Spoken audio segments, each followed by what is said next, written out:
Good morning, everyone. I'd like to welcome you to this June 1st meeting of the Mojave County Board of Supervisors.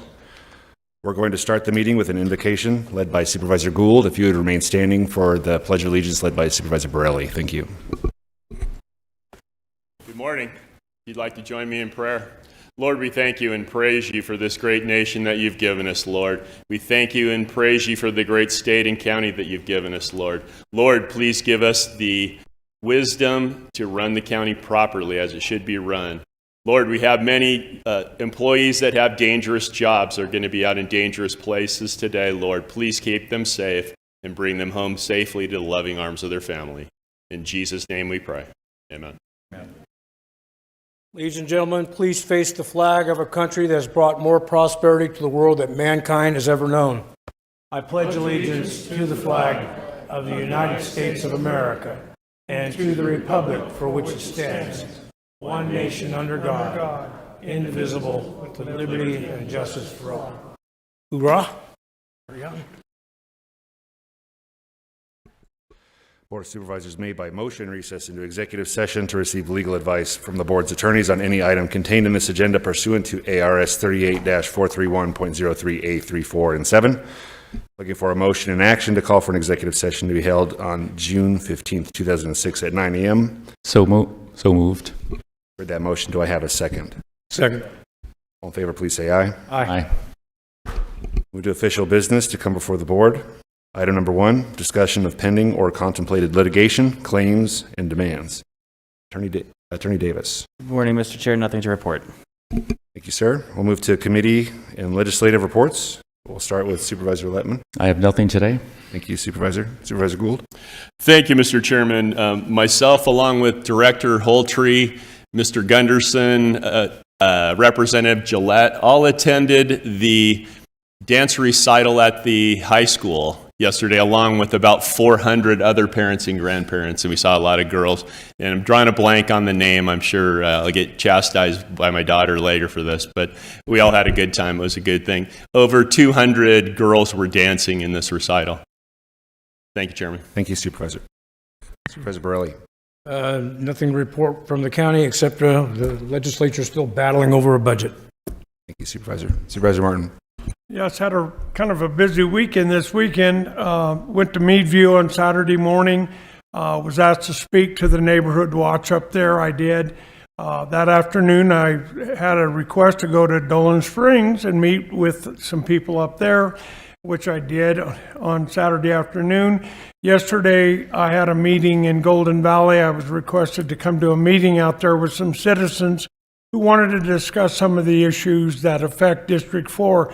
Had a great meeting, and they even sent home a plate of food for my shut-in brother, so I sure appreciated that. That's it. Thank you, Supervisor. And I went up north, District 1, Beaver Dam, Littlefield, Scenic, Colorado City. Met with a bunch of people up there. That was always nice to get up to the northern part of District 1. That's all I've got. County Manager's report? Nothing to report. Thank you. Thank you, Manager's control. We have one proclamation this morning. Proclamation recognizing the Mojave Top Guns for their performance at the State 2026 Commissioner's Cup. Supervisor Martin asked for this proclamation to recognize the accomplishments. Supervisor Martin, do you want to say any words? This is something that is really special. These young adults out here and their parents and their sponsors, those kids went to a state shotgun shoot, and they excelled. They have done wondrous things and brought the face of Mojave County and the shooting sports to Arizona. People think, well, Mojave County. Well, these kids here, these young adults, went down there and absolutely excelled at the Commissioner's Cup. And I felt it appropriate that we honor them for representing us and Mojave County and doing what they do. And there's a great bunch of young folks, and I'm extremely proud to have them come down, and we'll read the proclamation, and then we're going to get a picture with them. That's great. Thank you, Supervisor. Yeah, thank you for being with us this morning.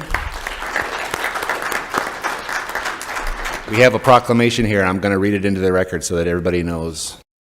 Whereas the Mojave County Top Guns is a youth development program operating under the Arizona Game and Fish Department's Scholastic Clay Target Program, a team-based initiative that uses the shotgun sports of trap, skeet, and sport clays to instill life skills, including discipline, safety, teamwork, ethics, and self-confidence in youth athletes. Whereas the Scholastic Clay Target Program was developed by the National Shooting Sports Foundation and is nationally governed by the Scholastic Shooting Sports Foundation, with the Arizona Game and Fish Department sponsoring the program statewide to provide youth ages 9 through college graduation with the opportunity to learn safe firearm handling and teamwork in a structured, supervised environment. Whereas the Mojave Top Guns have proudly participated in this program since 2007, sending numerous athletes to represent Kingman, Mojave County, and the state of Arizona at the national level and have consistently promoted the values of sportsmanship and responsible firearm use throughout the community. Whereas the Mojave Top Guns, with a roster of 20 dedicated young athletes, coached by certified Arizona Game and Fish and NRA coaches, participated in the Commissioner's Cup tournament, held April 18th and 19th in Tucson, Arizona, and the Sporting Clays competition, held April 25th at the Ben Avery Clay Target Shooting Facility in Phoenix, competing against the finest young shooters across the state of Arizona. Whereas at the Commissioner's Cup, 11-year-old Michael Gillette earned first place in the rookie division of trap, and 11-year-old Lincoln Rowden earned third place in the same division. 15-year-old Tenley Rowden earned first place in ladies JV trap, and 15-year-old Liam Bridges earned third place in men's JV trap. Lincoln Rowden also earned first place in the rookie division of skeet, and Tenley Rowden earned first place in ladies JV skeet. Whereas head coach Brad Rowden noted that 9 podium finishes far surpassed the program's typical performance, reflecting the exceptional dedication, hard work, and skill of the athletes and the commitment of their coaches and families. Whereas the Mojave Top Guns program is supported by the Mojave Sportsman's Club and sponsored by the Game and Fish Department, and all practices are conducted at the 7 Mile Hill Clay Target Center, making these achievements a true reflection of pride for the entire Kingman and Mojave County community. Now, therefore, be it proclaimed that the Mojave County Board of Supervisors does hereby recognize, honor, and commend the Mojave Top Guns and their coaches, parents, and supporters for their outstanding sportsmanship, athletic excellence, and representation of Mojave County at the 2026 Arizona Scholastic Clay Target Program's Commissioner's Cup and Sporting Clays Championship, and be it further proclaimed that the Board of Supervisors extends its congratulations to Michael Gillette, Lincoln Rowden, Tenley Rowden, Liam Bridges, and Liam Spurlock for their individual podium achievements, and to all members of the Mojave Top Guns for making Kingman and Mojave County proud through their participation in one of the fastest growing shotgun shooting sports programs in America. Proclaimed this first day of June 2026. Congratulations. You guys want to come down and get a photo?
That brings us to our consent agenda, items number 4 through 35. Supervisor Lettman, would you like to pull any of the items off the consent this morning? I would like to pull item 17. Supervisor. Supervisor Gould?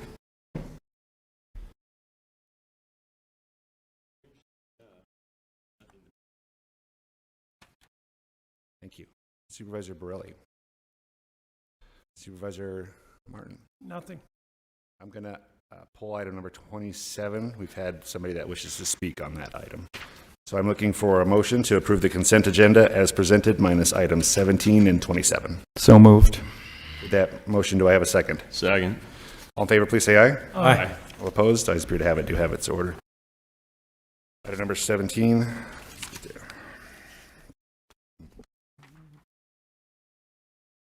Approve the use of Arizona Cooperative Contract, audio and visual, commercial, and professional broadcast grade equipment with IES Communications, Tempe, Arizona. Supervisor Lettman, you pulled this.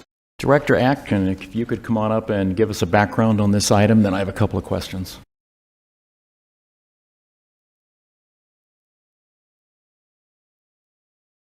So what exactly are we purchasing and why? Good morning, Chairman and Supervisor Bettman. The background on this, I don't have all of the details, but essentially we, at the Adult Detention Center, we have various camera systems for security purposes. There are 6 cameras that are currently not functioning in that system. There is a software as a service maintenance agreement that was tied to the initial purchase of the cameras, which has since expired. And so to add new cameras to the system, we need new software. This contemplates getting the new cameras up and running to replace those 6 cameras, and then a 1-year software as a service agreement. That was a great summary of 124 pages, looking through it. So basically, we have cameras that are out of order. We need new software because the old software can't handle the new cameras. Can't handle adding new cameras to Okay. replace those. So I had a 6. question on page 5, and this is, you probably have a simple answer to it. It talks about, well, I'll just read this. It says, due to ongoing macroeconomic volatility, including the recently announced 2025 tariffs on foreign-sourced materials and associated extended lead times, all material pricing and delivery schedules are subject to change. Material pricing is guaranteed for 15 days from the quote date, and the material availability will be confirmed at the time of the contract execution to ensure a mutually agreed upon project schedule. Additionally, IES, this is the vendor, has excluded any cost or time required to comply with the Buy America Act, Made in America requirements. Any such additional costs and schedule adjustments will be added as needed. Don't we know if these items, the software is made in America? This is puzzling to me. So is there an ability for the vendor to raise the cost of this? There could be. This is boilerplate language from that vendor, and so it doesn't often apply. It's hedging so that they can protect themselves. We're not using federal funds. We're not requiring Buy America. But because it's a state contract, they've got probably other requirements within their state contract if somebody was using federal funding and had all those additional requirements. So if there was any pushback and an attempt to increase the price, we'd push back to them and we'd say, no, we agreed to this price. This is what we're buying it for. Okay, I'll move to approve item 17 as read. Second. For that motion and second, any additional discussion? Hearing none, all in favor, please say aye. Aye. All opposed? Ayes appear to have it. Do have its order. Thank you. Item number 27, approve the adoption of Board of Supervisors Resolution 2026-106 pursuant to the county's adopted manual on uniform traffic control devices and applicable Arizona revised statutes. The installation of stop signs on the northbound and southbound Cali del Media approaches to Gardner Road and all-way plaques on all intersection stop signs, as recommended by the Traffic Safety Committee at its May 14th, 2026 meeting. Scotty McClure has signed up to speak. You want to come up to the podium, please?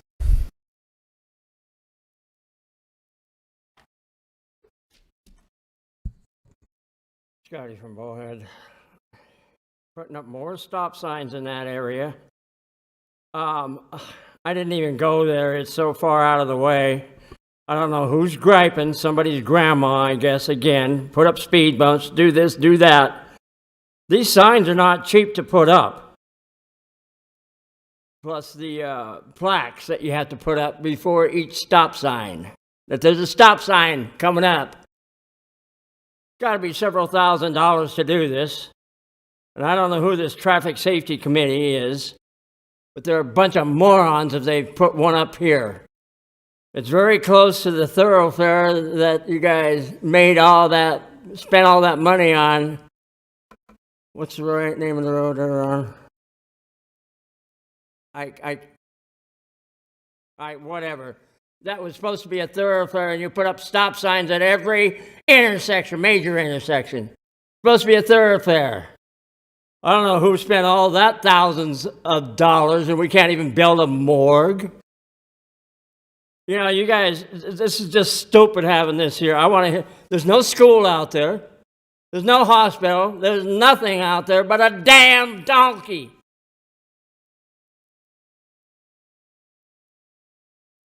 That was the only person we had signed up to speak. I would entertain a motion or Motion to approve.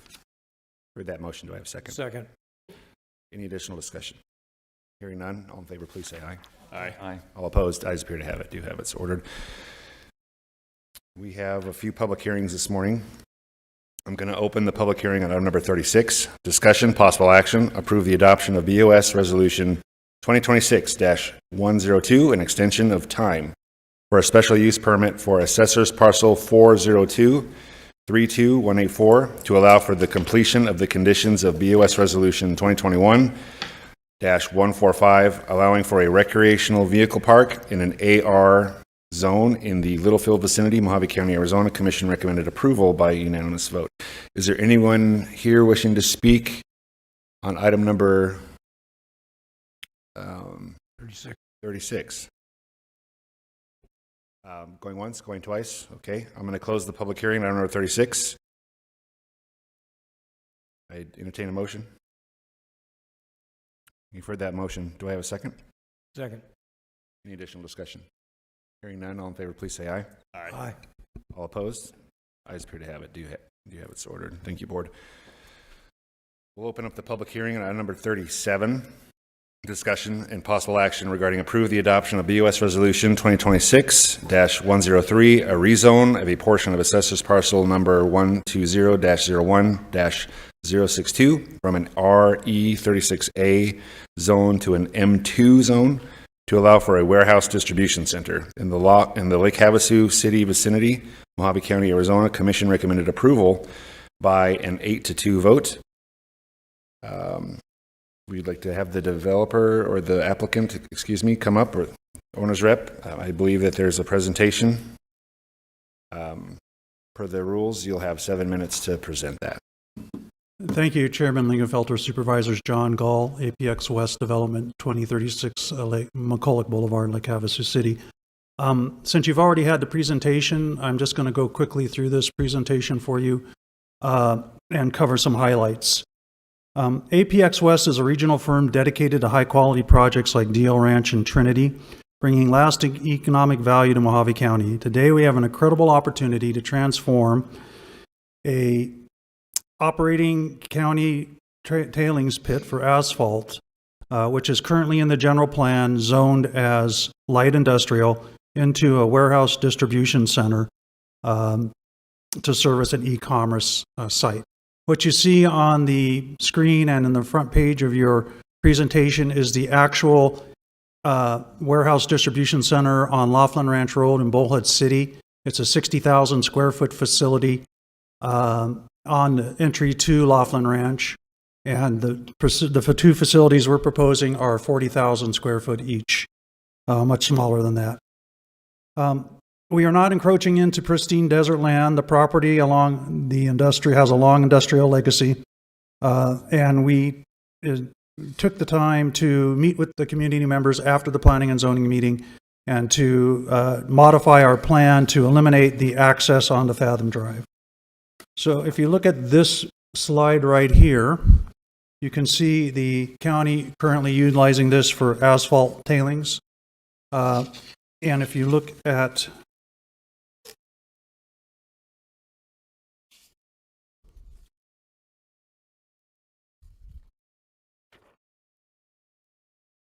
this slide here, you can see the footprint that we're doing to change that. The red portion box to the southwest corner of that property is currently the asphalt tailings utilized by the county We're in negotiations with Director Lutowski and Sergio to lease that to them for a portion of time until they can find another place to put that asphalt tailings. And then we're going to donate 2 acres, which is indicated in green, to the Desert Hills Fire Department for a new fire station.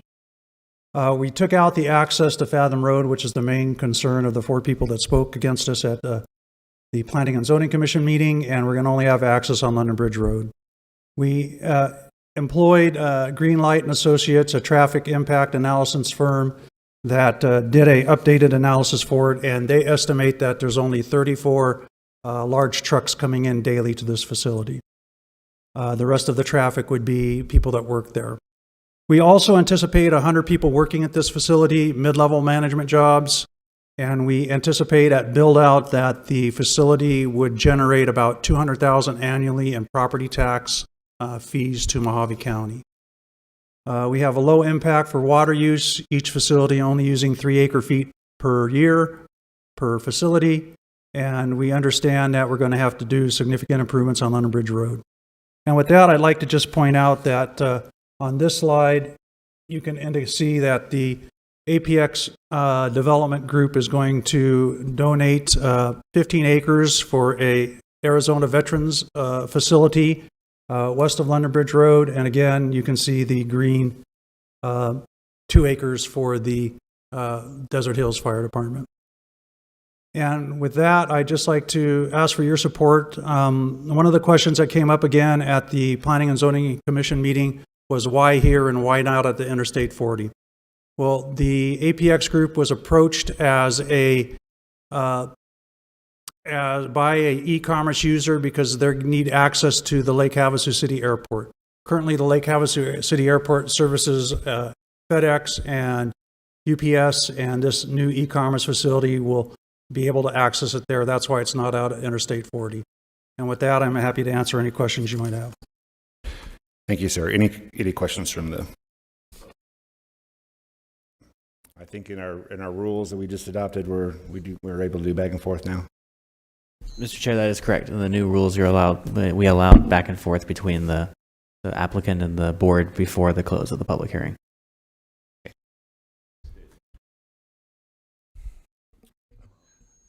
Supervisor Martin.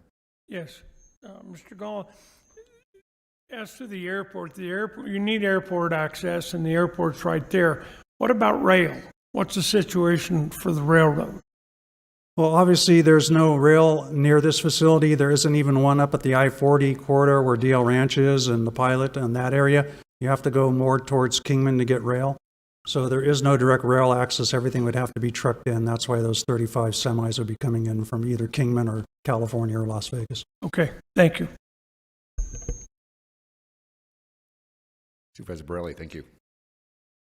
Yes, Mr. Gall, I want to thank you, Mr. Chairman, thank you. Mr. Gall, I want to thank you for listening to the residents out there and redirecting the traffic so nothing is going to be on Fathom Road. So I want to thank you for that and listening and adjusting what needed to be done. Get this finished. You're welcome, Supervisor Borelli. Supervisor Gould, thank you. Thank you, Mr. Chairman. I just want to echo those comments of Supervisor Borelli about staying off of Fathom Road. I appreciate the donation of the proposed location for a future fire station and the Veterans Home also. So thank you for coordinating with my office also. Yes, thank you, Supervisor Gould. And we had the opportunity to meet with most of you, and we took your comments in that you all provided to us and tried to address those as best we can. So I appreciate your open door policy. Thank you. Thank you, sir. We have a few more people that have signed up to speak during the public hearing. Thank you. Joanne Fischetti. Tom Roger, you're on deck. You'd state your name and address for our clerk. Thank you very much. Good morning. My name is Joanne Fischetti, and I'm a member of the Friends of the Bill Williams River and Havasu National Wildlife Refuge. And basically, I am here to speak for some of the other people, wildlife that could not be here. This warehouse is basically going to be put about a half a mile away from our refuge. The refuge has been the first thing that it was here in Havasu. It was put on 1941, so we're celebrating our 85th anniversary this year. And I'm really kind of concerned about all of the traffic, the noise, the pollution, and all the things that go along with having this. Basically, see, I've got it written down. The refuge was put together to conserve and protect diversified wildlife, including species that are threatened. Castle Rock, which is there, has been recognized by our Visitors Bureau as a spiritual vortex. The refuge has also been declared by the Audubon Society as an important bird area. With all the increased noise, light pollution, which will affect the migration of the birds, will definitely disrupt the fragile ecosystem in the long term. My concerns were basically I couldn't make the meeting at the Planning and Zoning Commission, but I did watch the video, and I just have a lot of concerns about some of the, I know it's not going to be on, obviously, on Fathom anymore, but still, all the traffic, and I can't believe that you couldn't find another spot to put this warehouse. How would you like to have this on your back door with trucks in and out and all the things that it brings? I really feel that changing the rezoning to general manufacturing will just open up other businesses around it, and it will just take over that whole area. There's a place for everything and everything in its place. This is not meant for this. Please consider voting no on rezoning this parcel and finding another spot for it. Don't pave over paradise and put up a parking lot. Thank you. Thank you, ma'am. Tom Roger. Kenny Works, you're on deck. Good morning. My name is Tom Roger. I'm at 1025 Riverside Drive in Havasu, Crystal Beach. Local resident for 16 years there, and have other family members that have homes and live in that community also. Just wanted to say, I just walked that this morning. It's more than a mile from that location to any wetland or any wildland. So it's slightly off from what the young lady said. And then also, we're in support of this. We appreciate the changes that the developer made on this and moving it from Fathom to London Bridge Road. We don't see any issues that, I say we, it's like myself and probably 15 other local residents and 2 other family members that live there. There is going to be some opposition, obviously, so that's why I'm speaking out that there's some of us that are completely in favor with the changes made to the project and appreciate the gift to the Desert Hills Fire for the couple acres. I'm sure we're going to need that in the future somehow, as I see the growth over there is probably inadequate for the amount of new houses out there. Thank you for the time. Thank you, sir. Kenny Works.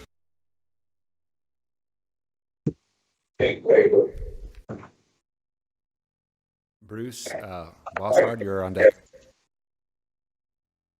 Kenny Works, Yucca, Arizona. I've been using the London Bridge Road since '03. I used to use it to go to work. I'd go to the channel and catch the boat to go to the Havasu Landing Casino, where I was employed until 2014. I retired out of there.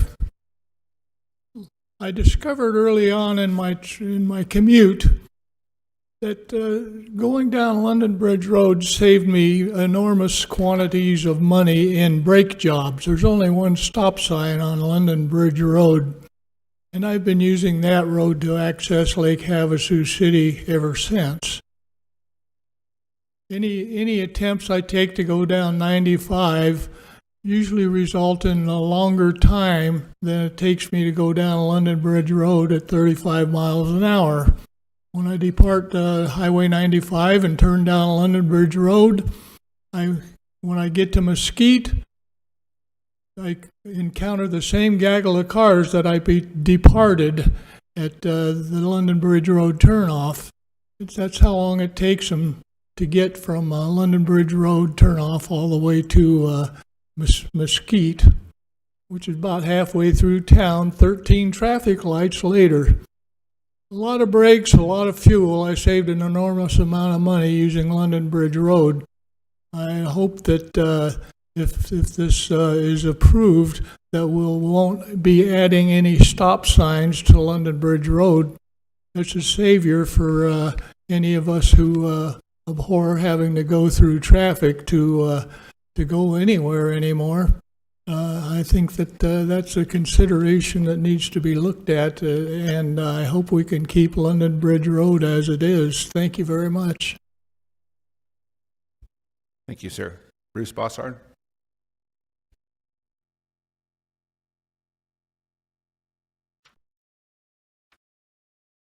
I guess it's still morning. Good morning, distinguished supervisors and guests. My name's Bruce Bossard.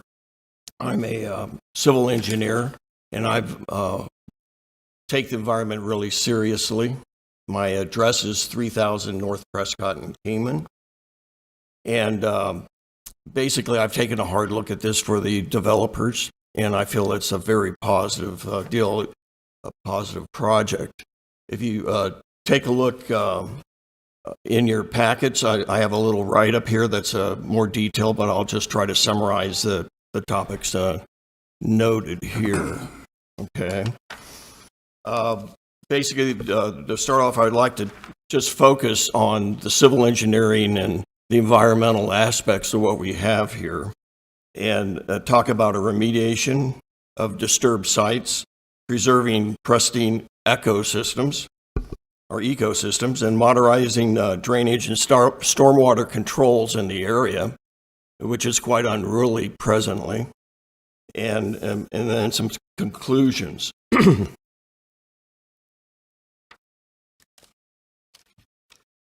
This is a plot that was put up by the developers, and of note, the refuges I measured it there is exactly 1.2 miles to the closest point of the refuge. And the previous speaker noted it was 1 mile. It's actually 1.2 miles. The area in red here is the existing tailing piles that the county is using, and basically it looks like this. Okay, there's a lot of asphalts and other dump materials in that area. So every time it rains, a lot of that will leach out and go into the wash in the general area. So this upgrade of placing these warehouses will eliminate that, will remediate it, so we don't have any more pollution going into the washes, and basically will improve the environmental conditions of the general area. So basically, the last point I would like to talk about is the watershed in the area. As part of this, detailed hydrology studies will be done. We can nail down the flows in that wash that go all the way down to the river through a trailer park and by viewpointed states down there. And we can get a better number from some of the hydrological studies of basically what those flows are. And any questions? Hearing none. Thank you. We have one more person that's signed up, Chet Upshaw.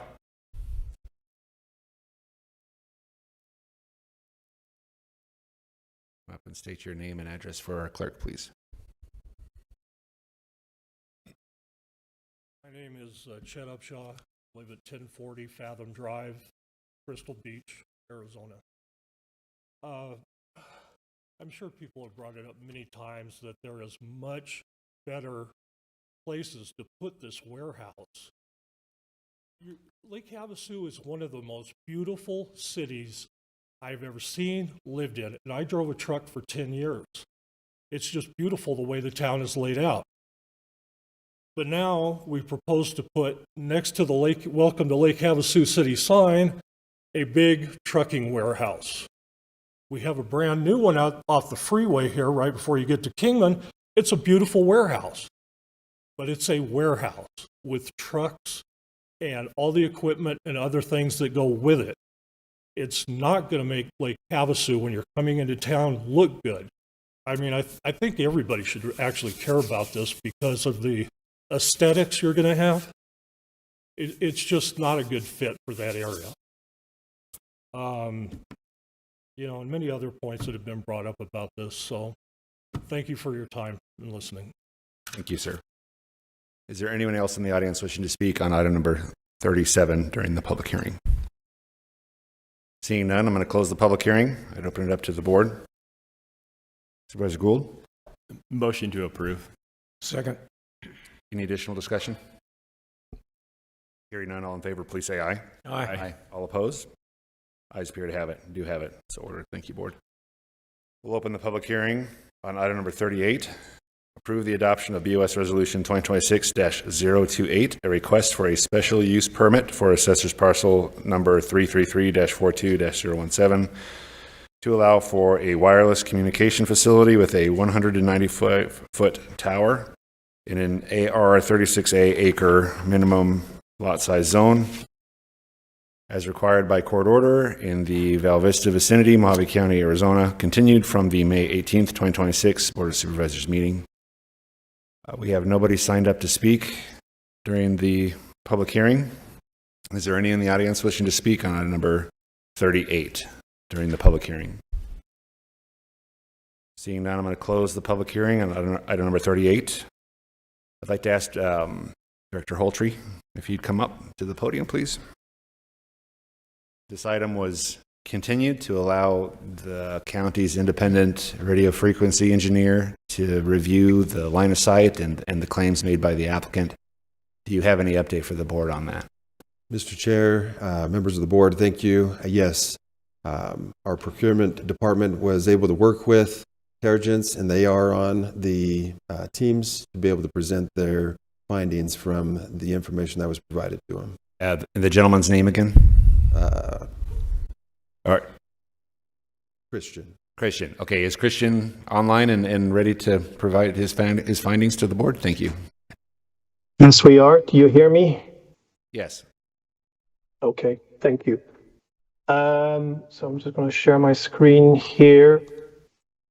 So we were asked to provide a follow-up report on our report that we produced I think 2 or 3 weeks ago, where we looked at possible locations or alternatives for the proposed tower in the Antares region. At the meeting last time, we outlined 2 or 3 things. Number one is we did confirm that there was bad coverage in that Antares region and that it would benefit from the location of a cell tower. We also highlighted that the exact location of the tower or the need of having a tower in those exact locations was not so much driven by the need to provide a coverage, which can be done pretty much from any location around there, but by the requirement of being a microwave relay tower. We listed some potential alternatives to the use of microwave, one of them being fiber. We listed a number of potential alternatives. And we also highlighted the presence of a existing tower near the fire station in the Antares area. And we highlighted that, you know, potentially at first sight, that could be a usable alternative, given that there is already a tower there. We did not know how high that tower was. And so we were instructed to investigate that in a bit more detail, the suitability of that tower. Before we go into that, I want to spend 2 or 3 minutes going over some basics with regard to microwave and microwave propagation and all that, to set the scene in terms of the basic building blocks in which we look at that. In our previous report, we highlighted that microwave needs a clear line of sight between the 2 antennas. Beyond that kind of line of sight, there's 2 or 3 other factors that need to be taken into account. The first one is that it's not just a pure line of sight that you require. Around that line of sight exists something that's called a Fresnel zone, which I won't go into detail, but kind of looks like a stretched football or a lemon. So it's thick in the middle and thin on each end. That needs to be broadly clear. And by broadly clear is that people say at no point should more than 60% of that Fresnel zone be blocked or encumbered. So it's not just a pure line of sight, it's that American football or that lemon that sits around that, and that needs to be pretty much clear. A second point is that in terms of the calculations that are done, it's not just the normal terrain that's being taken into account. There's also something that's called K factor, which has to do with refraction and the curvature of the Earth. We won't go into detail, but generally speaking, people use various K factors, which de facto raise the ground level from its real level to a more nominal level, if you like, that's being taken into account in those measurements. Those two things are just factors to keep in mind, because when we discuss the suitability of different locations, these things become important. That being said, let me just share my other screen here. Here we go. So this is a view of the area. It's a, how shall I put it? It's an exaggerated, so your vertical dimension has been stretched out to give you a good sense of the geography.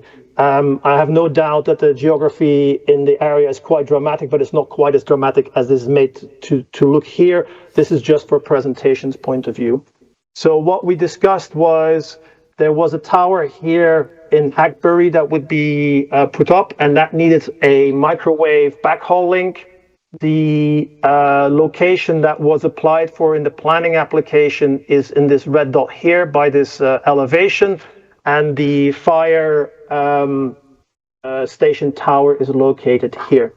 Now, if we go back to this and look from Hackberry towards Antares, we can see the challenge that's being posed by this microwave link. There is actually quite a narrow gap through which this signal can travel.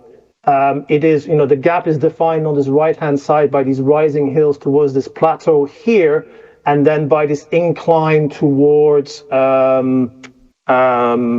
Peacock Hill or Peacock Peak, whatever it's called. And there's quite a narrow gap through which the signal can travel. And you can almost see it from here that there is quite a nice line of sight from the Hackberry location to that location. I will come and illustrate that in a more formal way, but you can see that's a more straight line, whereas the location of the fire station is slightly hidden behind this incline. So you're sailing much closer to the wind, and we'll illustrate what that means.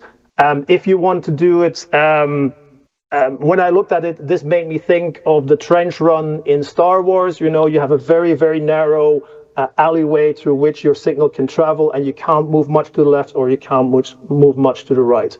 So let's then consider what happens for both scenarios. So I'm going to bring back the report. Yeah, that's being shared.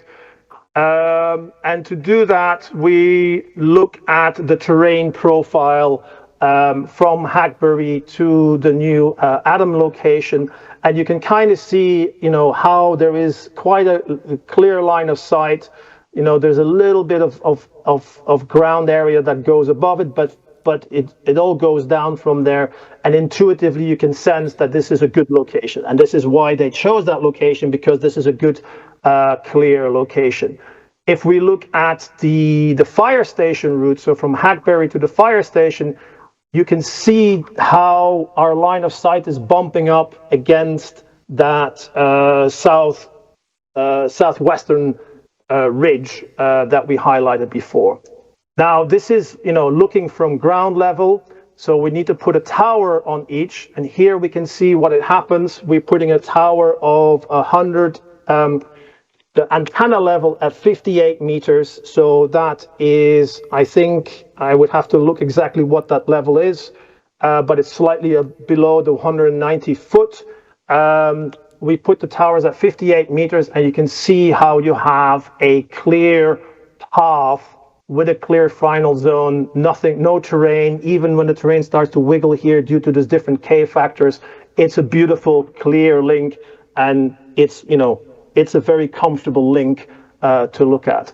If we look at the link between Hackberry and the fire station, we can see how it skims here over the top of that incline. It can't quite get over it. It kind of skims, it kind of hits it. It doesn't hit it very badly, so you know, it hits it at 8 points. The worst is about 1 or 2 meters, which is 3 to 6 feet that the Fresnel zone cuts with the terrain. So there is, you know, it's not a clear, beautiful line of sight. It kind of bumps against the soil. The question now is that a problem?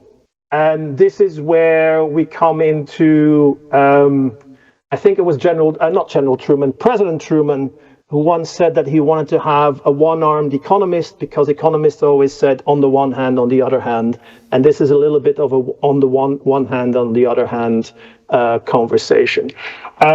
One can argue that this is not good enough because you're clearly breaching the zone. It is not as good a location here as it is here, because you're skimming across the ground. You're skimming across the ground. Your Fresnel zone is being breached by 1 or 2 meters, and that's just the ground level, right? There are bushes, there are shrubs, might be small rocks that will be sticking out higher, so you will have more breach of that final zone. So in that sense, you know, it's not, you know, it's too tight. And also we have to keep in mind that this is a terrain model that's done on a resolution of 30 meters by 30 meters, which is roughly 10 feet by 10 feet. It takes the median value of the altitude within there. If there is a rock that sticks out a bit more, you might miss it. And also, you know, your satellite and those kind of heights might not always be reflective of reality, right? If you're an engineer, what you do is you say, okay, what does my theoretical calculation look like, and what does the practice look like? You want your theoretical calculations to be comfortably in the zone of rightness, which they are in the case they are not. So that's kind of saying, well, it's too tight. The other side of it is that, well, it could work, right?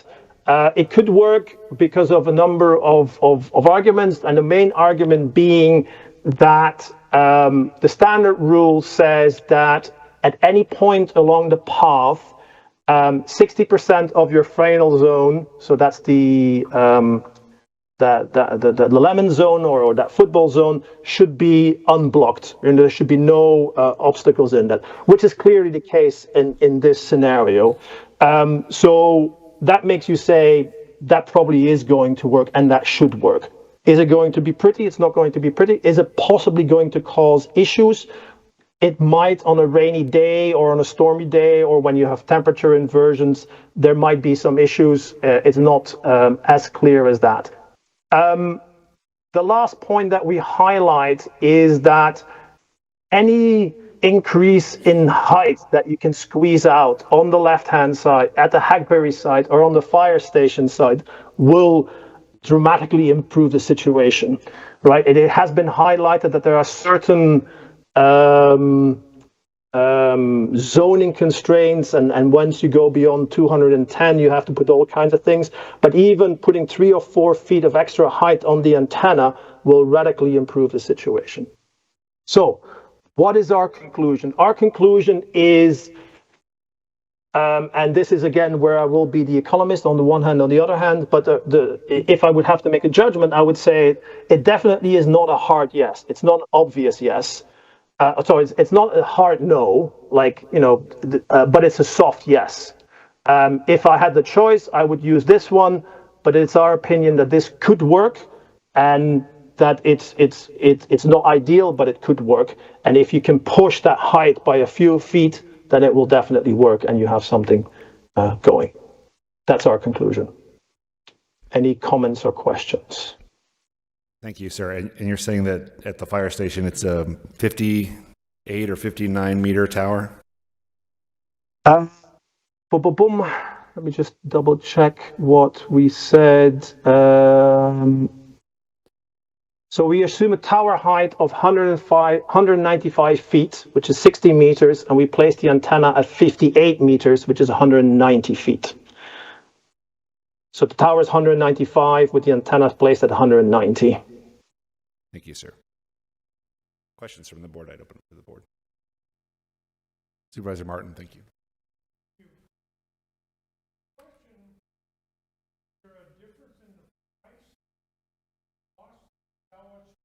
Sorry, I don't hear. There's no audio.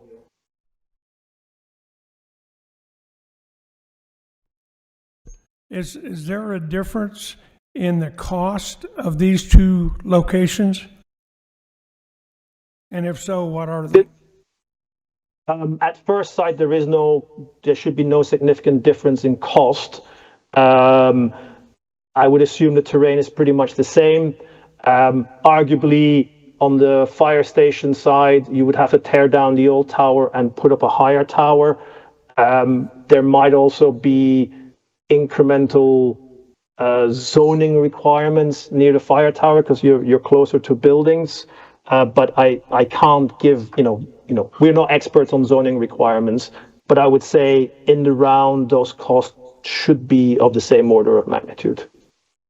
So you're saying that the other tower, the one that's further out, that's got a straight shot, and the cost is basically the same. So where the fire station tower is marginal, soft yes or soft no, but the tower that's out there, that you're proposing further out there, would be beneficial, and the cost would be pretty close. So I want to be very careful what I say. The further out location was not selected by us. It was proposed in the zoning application, so we took that. We just looked at the fire station location as a potential alternative. We didn't propose anything, right? But cost-wise, they would be broadly the same, in our opinion. Okay. Thank you. Thank you, Supervisor. Supervisor Lattman. Director Holtree, could you come to the podium, please? Thank you. Director Holt, a quick question. It seems like the obvious solution would be to increase the height of the fire station tower. Do we have any zoning problems with that? Mr. Chair, Supervisor Lettman, I believe we would have some issues with that. Our zoning ordinance only allows to go up to that 195-foot tower. Anything above that would have to go through a variance process with our Board of Adjustments. So that would end up here? No, it would go through the Board of Adjustments. Okay. Thank you. Thank you, Supervisor. Any other comments, questions? If not, I would entertain a motion.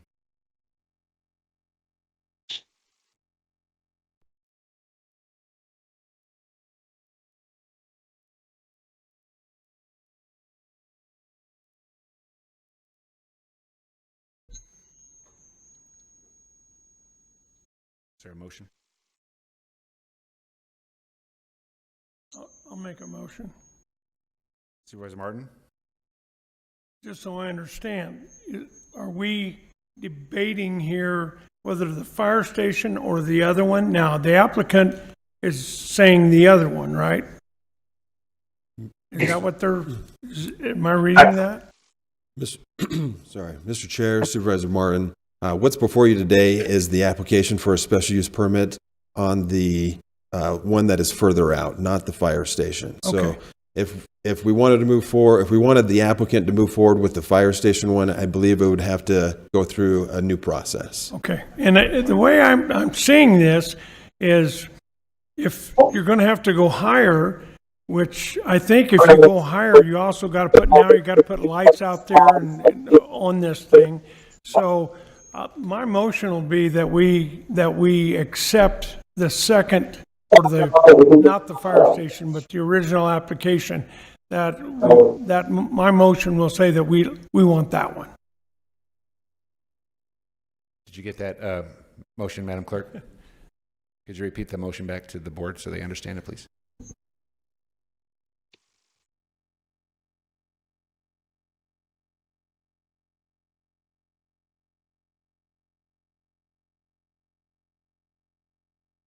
Okay, I'll restate it. Thank you. I make a motion to approve the thing before us right now, which means the further tower and the direct line of sight tower. All right, you've heard that motion. Do we have a second? Motion dies for lack of a second. Do we have a motion? Can we have him mute? Recommendation to deny? To deny. You've heard that motion. Supervisor Gould? Second. Any additional discussion? Attorney Mitchell? To the board members. I would just like to add, though, if there is a denial, board would need to state why they're denying that specific tower.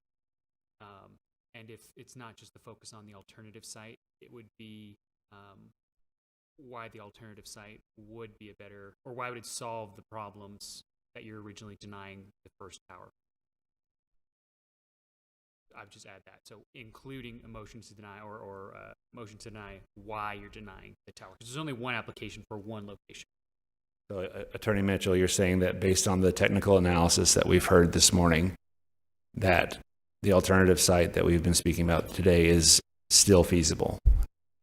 They modeled the 195-foot tower, and it's still feasible. And I would leave that up to the board to decide that. My only concern would be the original application on why you're denying that tower, or what's wrong with that tower, and why you're denying that location. And if you would like to consider the alternative options, why it would solve the problems with the original. Supervisor Gould, would you like to retract your second? And Supervisor Lettman, would you like to amend your motion? No, Mr. actually, Chairman, I retract my second. Thank you, sir. Supervisor Lettman. I'd like to put this one on hold for about 20 minutes while we come up with the correct language for a motion of denial. We can do that. That's fine.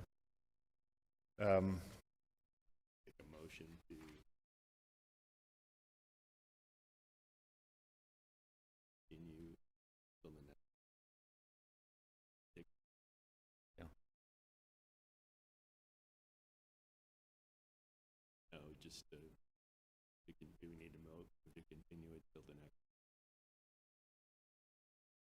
I think as chairman, I have the authority to just come back to this item. Is that right? That's correct, Mr. Chair. This is Okay. not a public hearing, so you can move on to another item. All right, very good. We'll come back to item number 38. We're going to take up item number 39, discussion, possible action. I'm not going to read the whole thing into the record. Director Latosky, would you come up to the podium, please, and just give a brief overview of this item for the board? We have no one signed up to speak on this item. Good morning, Chairman Lingenfelter, members of the board. The Washington County Water Conservancy District is developing their Lake Powell Pipeline project, and the project entails a 69-inch water line that is proposed to cross county-owned property, which is the site of the North Canyon Justice Court. Back in March, I brought before the board the initial conservatory's proposal to pursue a over 1 acre permanent easement that would have encumbered quite a bit of property, including some of the parking areas leading up to actually the frontage of the front part of the North Canyon Justice Court, as well as some impacts on the sheriff's substation next door. On my recommendation, the board voted to deny and return the matter back to staff to work with the Conservatory District, and I'm pleased to report that we had some great discussions and the Conservatory District reduced the permanent easement to 0.579 acres. It's actually matches their design report to begin with. So the original proposal was actually an overreach on their design report. The Conservatory District is proposing to acquire, not to acquire, but to in exchange for the grant of a permanent easement by the county will be compensated $13,000, and that represents an updated appraisal. Thank you, Director. And in your professional opinion, is this something that you would support? Chairman Lingenfelter and members of the board, yes, I would support this as presented. Open it up for Supervisor Martin. You have a comment? Yeah, my comment is this.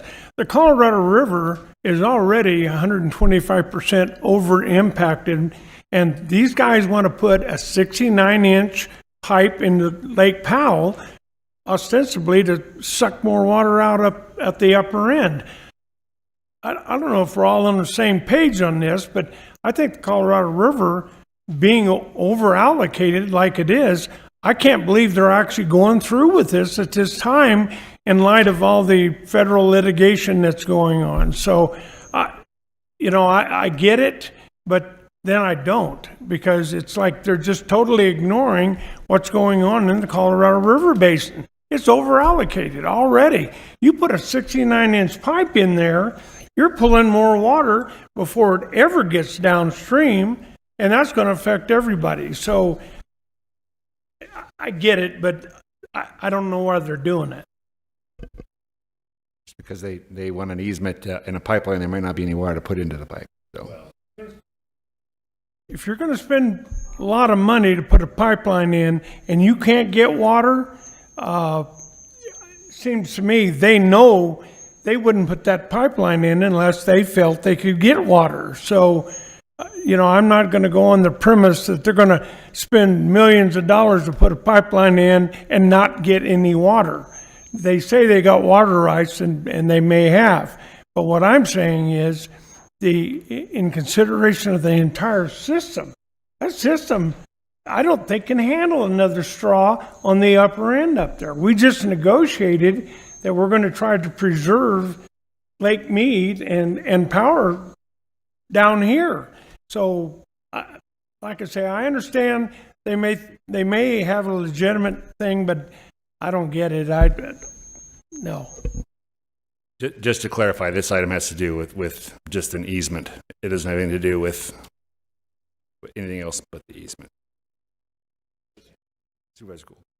Thank you, Mr. Chairman. I've just had a question for the attorney. If the federal government can force us to grant an easement if it's on an interstate pipeline. That is a good question. I don't have an answer to that immediately. Director Latowski, do you have any idea?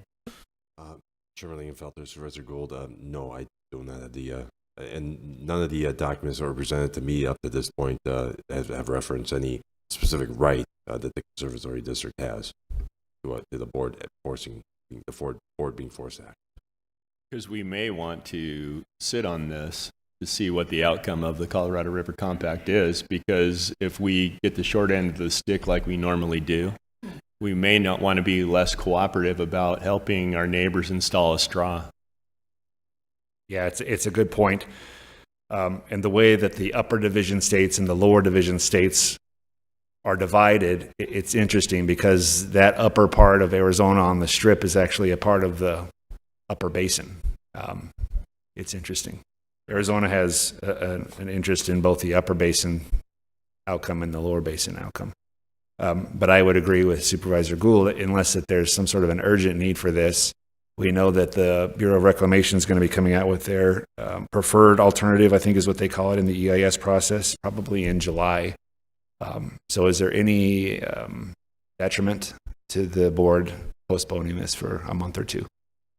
Chairman Lingenfelter, I do not see so. The documents that were presented to staff did not indicate any specific drop dead deadline.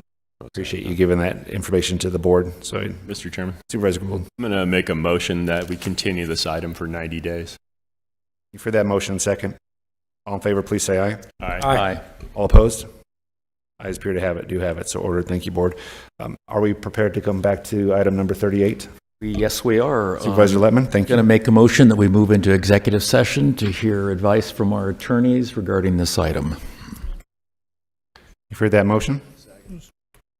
All in favor, please say aye. Aye. Executive session.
Call the motion back into session. Do we have a motion on item number 38, please? I do. I'll go Supervisor ahead and Levin? make a motion to approve item 38 as read. You've heard that motion? And second? Any additional discussion? Hearing none? All in favor, please say aye. Aye. All opposed? No. Ayes appear to have it, do have it, so ordered. We'll move to, if the board would allow it. Let's see, we did 39. I'm going to bump up item number 42. Discussion, possible action, direct staff to incorporate funding for 8 additional Mojave County Sheriff's deputy positions rather than 4 within the final fiscal year 2027 Mojave County adopted budget. Scotty, you sign up to speak. You want to? We'll come back to that. Director Mornian, would you come up and present the impact of that, please?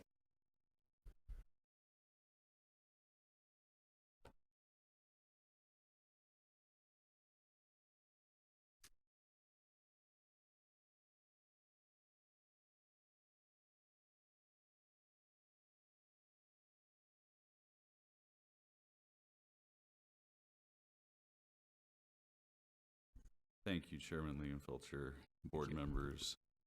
So we did have 2 different requests. The one that we're discussing now is for additional sheriff deputy positions in the FY27 budget. The sheriff's office originally requested 24 additional deputies. And as the county manager and myself went through all of the different departmental budgets that were submitted, and got to the bottom line, as you're aware, as I informed you at the budget workshop in April, we still have a recurring structural deficit. And so with that as a item of consideration, we budgeted 4 deputies, 4 additional deputy positions. This request is for an additional 4, for a total of 8 new deputy positions in the FY27 budget. Each one of those deputies comes at a cost of about $150,000. That is salaries and benefits. That is an additional patrol vehicle. It is all the equipment, the training, everything. So all in on each one of those positions, it would be $150,000 impact each year going forward. So to add this piece in, an additional 4 deputies, so a total of 8, would be an additional $600,000. And that would take our structural deficit from 3.1 to $3.7 million. The additional impacts to this is that we would project that the ending surplus in the general fund balance at the end of FY27 would be reduced from $8.6 million down to $8 million. And when we look out into future years, we were projecting that FY28 we would have the potential for a return to a structural balance. This would put that off for another year, and that would be absent any other sort of increases or initiatives, requests for the budget in future years. Right now, the projection up on the screen here. So right now, when we're looking at the budget as presented, we have a 3.1 million net recurring deficit for FY27, and then in FY28, you can see we're in the black by about $300,000, and so this would throw that into a deficit of $300,000 for next year, and that's prior to any sort of other requests coming from any departments. Does that answer your questions, Chairman? Yeah, questions for Director Mornian. Supervisor Martin. So if I understand what your numbers are, it'll put us in a deficit both years if we go with 8. Chairman Lingenfelter, Supervisor Martin, yes, we are already in a deficit with the Right. budget that was presented in April. This will put us $600,000 further into the hole, and it will throw the budget into a deficit in FY28 as well. Okay. Well, I'll just say this. I don't know what the rest of the supervisors have been hearing, but I hear loud and clear from people in District 4, they need more deputies because we got crimes that we can't get to that aren't being investigated right, and they need more people. So, I understand where it's going to put us, but I think public safety is paramount, and we've got to do this. Appreciate your presentation, Director Mornian. District 1, it's 65 or 66% of all Mojave County, and being one of the larger districts, probably in the whole country, it's one of the things that I hear the most, probably the most, is more public safety officers, more deputies. As we've seen, things are getting crazy out there. There's shootings. There's all kinds of stuff going on out there. Excellent arguments for the Second Amendment. Make sure that you have your guns. But we do need more sheriff's deputies. I think when it comes to mandated services, public safety is probably our top priority, our top responsibility. Is Sheriff Schuster on? I'd like to give him an opportunity to speak on this. I know he requested 24. Staff recommended 4. I think 8 is, even though it would be a little bit painful, it's something that we should probably look at. Sheriff Schuster, are you with us? I am. Good morning, Mr. Chairman. Can you hear me okay? Yes, sir. Very good. We've had some difficulty on our end with the microphones this morning, so hopefully I won't break out. Yes, everything I said is accurate. Last month at the budget hearing, I came before the board with a request for 24 additional positions with the understanding that we continue to work off of our 10-year master plan.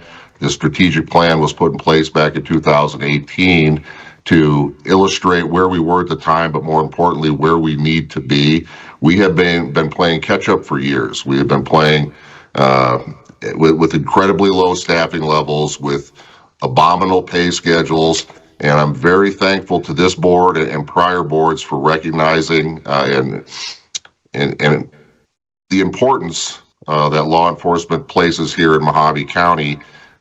In all reality, we are extremely below staffed, and we're doing an amazing job with what we have. Adding 8 more is only going to bolster our abilities. We are still well below the curve when it comes to adequate staffing levels, impactful staffing levels. But where we're at now allows us to provide very good service. It's my intent to provide exceptional service. I've said that every year, that we want to provide top-notch law enforcement and public safety services to every citizen here in Mojave County. We deal with a lot of out-of-state visitors, millions and millions of visitors. They're not paying for the service we give them. Our citizens are paying for that service. So at the end of the day, I don't envy the position this board's in. You're going to hear from the sheriff every year about staffing levels, and as long as I'm sitting in the chair, until we get to a number that represents our ability to truly be actively proactive, we're going to continue to make such requests. The number 24, again, was just based on where we were hoping to be at this timeline. Now, we've fallen behind. Some of that was from the pandemic. We're okay with 8. I'm very appreciative. Anything is better than nothing. I guess I'll say it that way. We have an obligation to our citizens. We have an obligation to our employees. Times have changed. We've had 2 officer-involved shootings in the last 6 weeks. We need to ensure that we do everything in our power for the safety of not only our citizens, but of our deputies working the streets. And so I hope you would all support this measure. And if you're feeling friendly, and I know Luke will love to hear this, you could just give me the 24 and we'll call it a day. Any questions? Thank you, Sheriff. Any questions for the Sheriff? Hearing none. Supervisor Gould, thank you. Thank you, Mr. Chairman. I agree this is a wise investment. My constituents in the rural areas of my district are constantly looking for more sheriff's deputies. In the Yucca area, I saw a sheriff's deputy on Sunday, but that was an anomaly, really. But they need more deputies. It's a huge county, and public safety is number one. If we have to go back in there and find that money inside the budget, we'll just have to do it. Thank you. Thank you, Supervisor. Mr. Chair. Supervisor Lettman. If it's appropriate for a motion, I'll go ahead and make one to approve item 42 as read. Second. That motion second. Additional discussion? Hearing none, all in favor, please say aye. Aye. All opposed? I spirit to have it, do have it ordered. Item number 41, we'll do that one really quick too. Direct professional staff to incorporate the following positions in development services. 1 engineering technician, environmental quality, 1 plans examiner, and 1 permit technician into the final fiscal year 27 Mojave County adopted budget. Board, I put this on the agenda in my district, and I'm guessing that it's something that's rearing its head in your districts as well. There's a backlog, a severe backlog of septic permits right now. Some of that has to do with a person leaving that area of development services, but there's a huge backlog. It's setting projects back. In addition, also looking to add 1 more plans examiner, 1 more permit technician to in-house staff. I know that the county pays for third-party outside plan review services. I think if you have to do it with the government, it should be as fast and as inexpensive and as painless as possible. And I'm hoping that we can bring more of that review capability in-house rather than paying consultants to review businesses and plans. And really, development services, the functions that you guys are doing, getting through these review processes, getting these projects built, commercial, industrial, residential, that's really what pays the property taxes that pay for literally everything else that the county does. So if we can expedite that, if we can get you the staff that you need, it's something that I would support, and I'd open it up to the board. Supervisor Gould, thank you, sir. Thank you, Mr. Chairman. I had a meeting last week with some building contractors and septic tank contractors, and we have a tremendous backlog. We're stifling economic growth because we're not getting those permits moved through as fast as we should. So I also think this is money well spent. Thank you. Thank you, Supervisor. Chairman. Director Mordian. Chairman and board members, I just want to offer a couple of comments. So 2 of these positions, the plans examiner and permit technician, are general fund positions.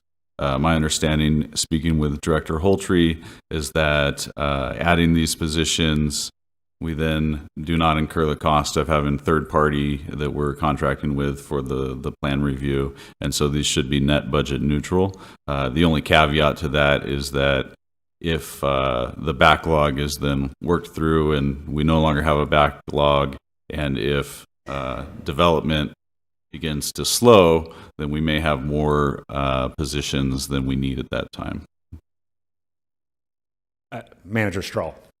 Yes, I also just wanted to point out that we would like to still have that flexibility to use a third party, because that helps if we do have a number of permits beyond their staff capability. So we would like to retain that ability to use them as necessary. Manager Strahl, I have a question. If we bring a couple more people in-house, would it have an impact in reducing the amount of need for those outside plan review services? It just depends on the volume. But one of the other things that I had talked to the director about was the opportunity. He is in the process of working through some changes in fees to cover some of these positions too, so they could be more net neutral potentially. Supervisor Gould, thank you. If we were to get adequate staffing, maybe we could get back to the level like it used to be, where we could get a septic permit out in less than a week. I haven't built any spec houses in years since I've been a politician, but we used to be able to get permits out in about a week.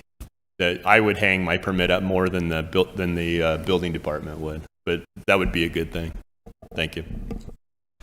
Director Mornian, do you know your staff, how much is the county, and maybe Director Holtree would have the answer to this, how much is the county actually spending on outside plan review services right now? And if we add a couple of people in-house, that amount hopefully will decrease.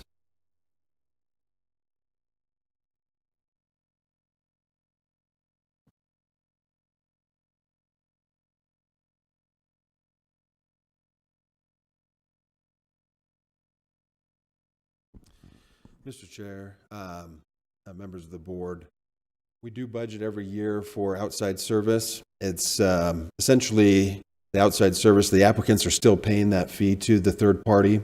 What happens is we only get a percentage of that. So the more that we send out to third party, the less that we get. I think it's reduced. We only get 25% of what we would be getting. So doesn't it make sense to bring a couple more people in-house so the county gets... Absolutely, yes. Thank you. Any other questions? Otherwise, I'd entertain a motion. I'll move to approve item 41 as read. Second. With that motion second, all in favor, please say aye. Aye. All opposed? Ayes appear to have it, do have it, it's ordered. Item number 40, discussion possible action, adopt the fiscal year 26-27 tentative budget with modifications and set June 15th, 2026 as the date for the public hearing on the final budget and tax levy and truth in taxation, if applicable, and set a special board meeting for adoption of the final budget on June 15th, 2026 following the public hearing. Director Mornian, thank you. Thank you, Chairman Lingenfelter and board members. Very quickly, I have some slides prepared. I'm going to go through a list of proposed modifications to the budget, and these are changes that have occurred since the budget workshop in April and today's date. You'll also, in the backup, there is a listing of all the budget initiatives and capital requests that were included in the tentative budget as it is presented. Just as an FYI for the board, we do need, the board does need to conduct truth and taxation hearings at the next board meeting on the 15th for the county's primary tax rate, the flood control, and library district. And so as we move through, once we get to the end and actually need to make a motion, we'll just have to be clear that that motion, as written in the backup, needs to be read into the record. And so with that being said, in the general fund, the budget modifications that we've had since the budget workshop, it's a net total increase in expense of about $264,000. That's made up of three types. We have adjustments, we have changes to the budget initiatives that were presented. Those were two different initiatives, I believe, both personnel's that resulted in a decrease in expense. And then we have some purchase order rollovers as well. On the adjustments to that first line item there, these primarily came out of actions taken by the board, and so there was increase to constable salaries, a total of about $70,000. There was at the last board meeting budgeting $100,000 for the Craig Tiger Act to implement that and get those services offered to our public safety.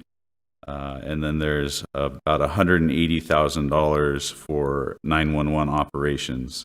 This was offset by revenues with the revised fee schedule with the animal shelter. They're expecting an additional revenues of about $87,000. And then between central service and our billing to special districts, about $67,000. And then on the PO rollovers portion of this, there's $30,000 for maintaining the economic development website. And then on the sheriff's side of the house, $51,000. That's for tools, equipment, and training. In our other funds, we had a net of about $12 million in adjustments. That is primarily changes in our grants, a lot of changes in the opioid programmed expenses, special districts, things like that. And then purchase order rollovers. This one is another big one, but about 13 million of the 16.7 million is related to ongoing capital improvement projects. The morgue, the courthouse remodel, the legal services center, and that is just rolling those POs into next year for the expenses that have not yet been incurred. We also had about $125,000 in ongoing ARPA projects. Those need to wrap up by the end of the calendar year, but again, we have to roll those into the FY27 budget. And then in our HERF division in Public Works, we have about 1.7 million of PO rollovers.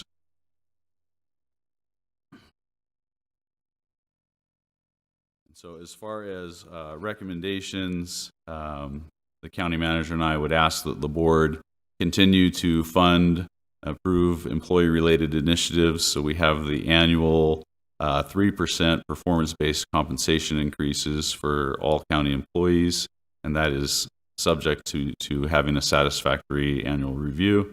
And then funding the PTO buyback program again, as well as approving the revised floating holiday policy that would allow employees to basically take their floating holiday on any day of the year subject to department approval. And then we have the attorney recruitment incentives that the board approved a few months ago, and we're just asking for continuing authority for those departments that employ attorneys to continue to utilize salary savings that they generate during the year to continue to offer recruitment incentives to potential attorney candidates. We are also included in the budget a $1.25 million sweep from the library fund. That, if the board approves today, would still be subject to the state including that in the final state budget. That requires action of the legislature. And then we're also asking fully fund a 10% general fund contingency. That number is already in the budget that's presented to you today. And then we had also slated in here the early repayment of the balance of the loan that the general fund took from the landfill fund. That would be an additional $7.5 million. And then also designating $7 million of that general fund surplus balance towards future needs, capital improvement, as well as IT infrastructure, software programs, things of that nature. As I mentioned before, the PRO's budget is not structurally balanced. We do have a recurring imbalance. With the approval of the additional 4 deputy positions, that is now a $3.6 million structural deficit for FY27. And so that will be covered basically by drawing on the surplus general fund balance. The info on the slide here now, so instead of having a general fund surplus of $8.6 million at the end of FY27, it would be an $8 million surplus, and we do not project a return to a structural balance until FY29, and that assumes that property values continue to increase, the levy rate stays the same, but as those values increase, it will generate additional tax revenues as the years progress. Any budget requests from departments in FY28 or FY29 obviously would have an impact on that timeline. But as it sits today, it's a return in FY29 to about a $900,000 positive structural balance. And then here we just have the 5-year projection. We looked at this just a few minutes ago, but this $3.1 million would now be $3.7 million.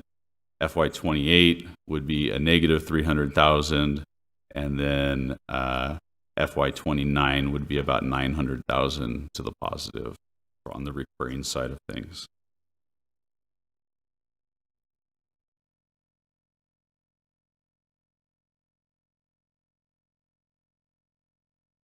And that is the end of my presentation. I'm happy to answer any questions. Thank you, Director Mournian. Questions for Director Mournian? Supervisor Lettman, thank you. So I have a couple of questions. Our treasurer has done a terrific job on property tax sales, tax lien sales. She's raised a lot of money over the last 2 years. Where is that money going into? Is it going into the surplus, or is it actually, because you don't budget for that, do you?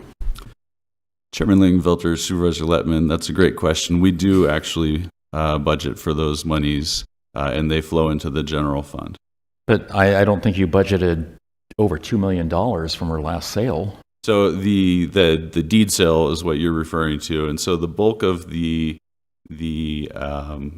when you sell one of those properties that has been tax deeded to the state, just to refresh the board's memory, the county can't foreclose on a property until they have delinquent taxes for 7 years, and because of the way interest accrues on delinquent taxes, generally speaking, the bulk of what is owing at that 7 or 8 year mark is delinquent interest. All the interest goes to the general fund. So if you have, a parcel that there's $2,000 owing on it, and $500 of it is taxes and $1,500 of it is interest, That $500, when the property sells, if it sells for an amount sufficient to cover the taxes that are owing on it, those taxes get split out to all the various taxing districts that person owed money to, essentially in back taxes. But 100% of the interest flows into the general fund. So we budget for delinquent taxes, we budget for delinquent interest. They're separate line items in the budget. So the more she collects, the more interest gets paid, I would assume. That seems logical. How much have you budgeted for, just a ballpark amount, in terms of the interest that she's going to be giving you, or we're going to collect as a result of her actions in fiscal year 27? Let me refer to staff to pull up that number real quickly.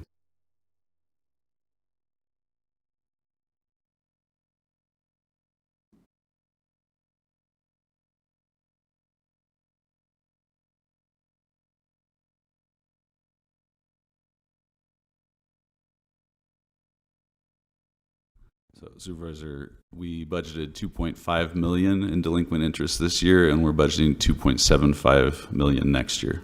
And how did we perform this year? The actual. I'm back. It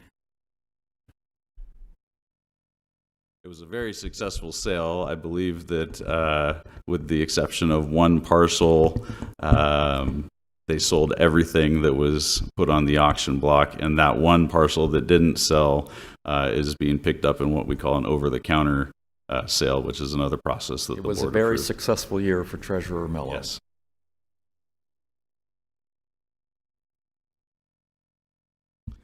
So we budgeted $2.5 million this year, and the actuals are looking like 2.8, which is why we increased it a little bit for next year. We picked up $300K on that. Could you go back to your slide 5?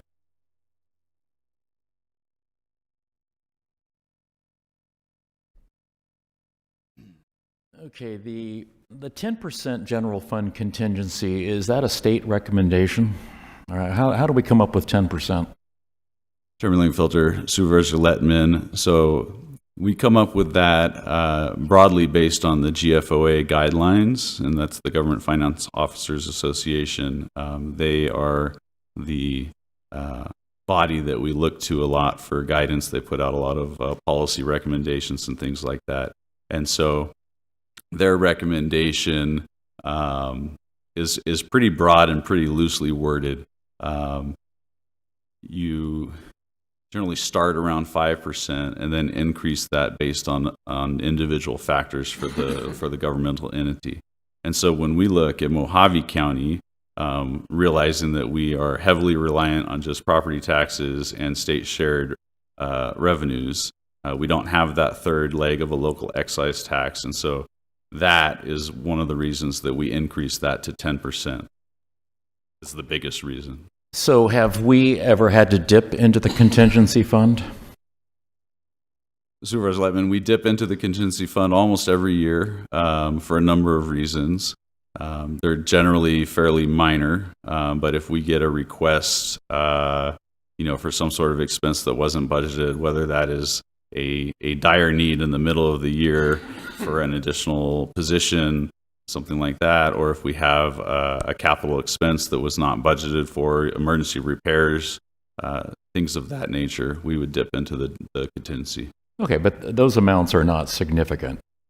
Typically, they're not significant when in relative to the overall budgeted contingency balance. The bulk of that is there in case there's something extraordinary that happens, such as a broad downturn in the economy, or actions at the state level where changes are made that affect the amount of state shared revenue that we have coming in, things of that nature, big ticket items.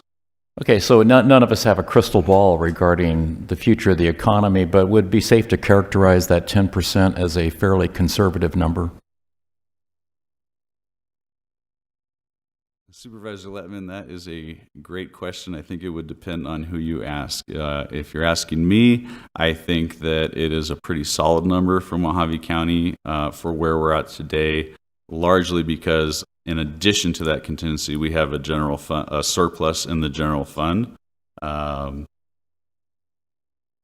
If we did not have that surplus, then I would probably be recommending that we increase that to 12 or 15%. Okay.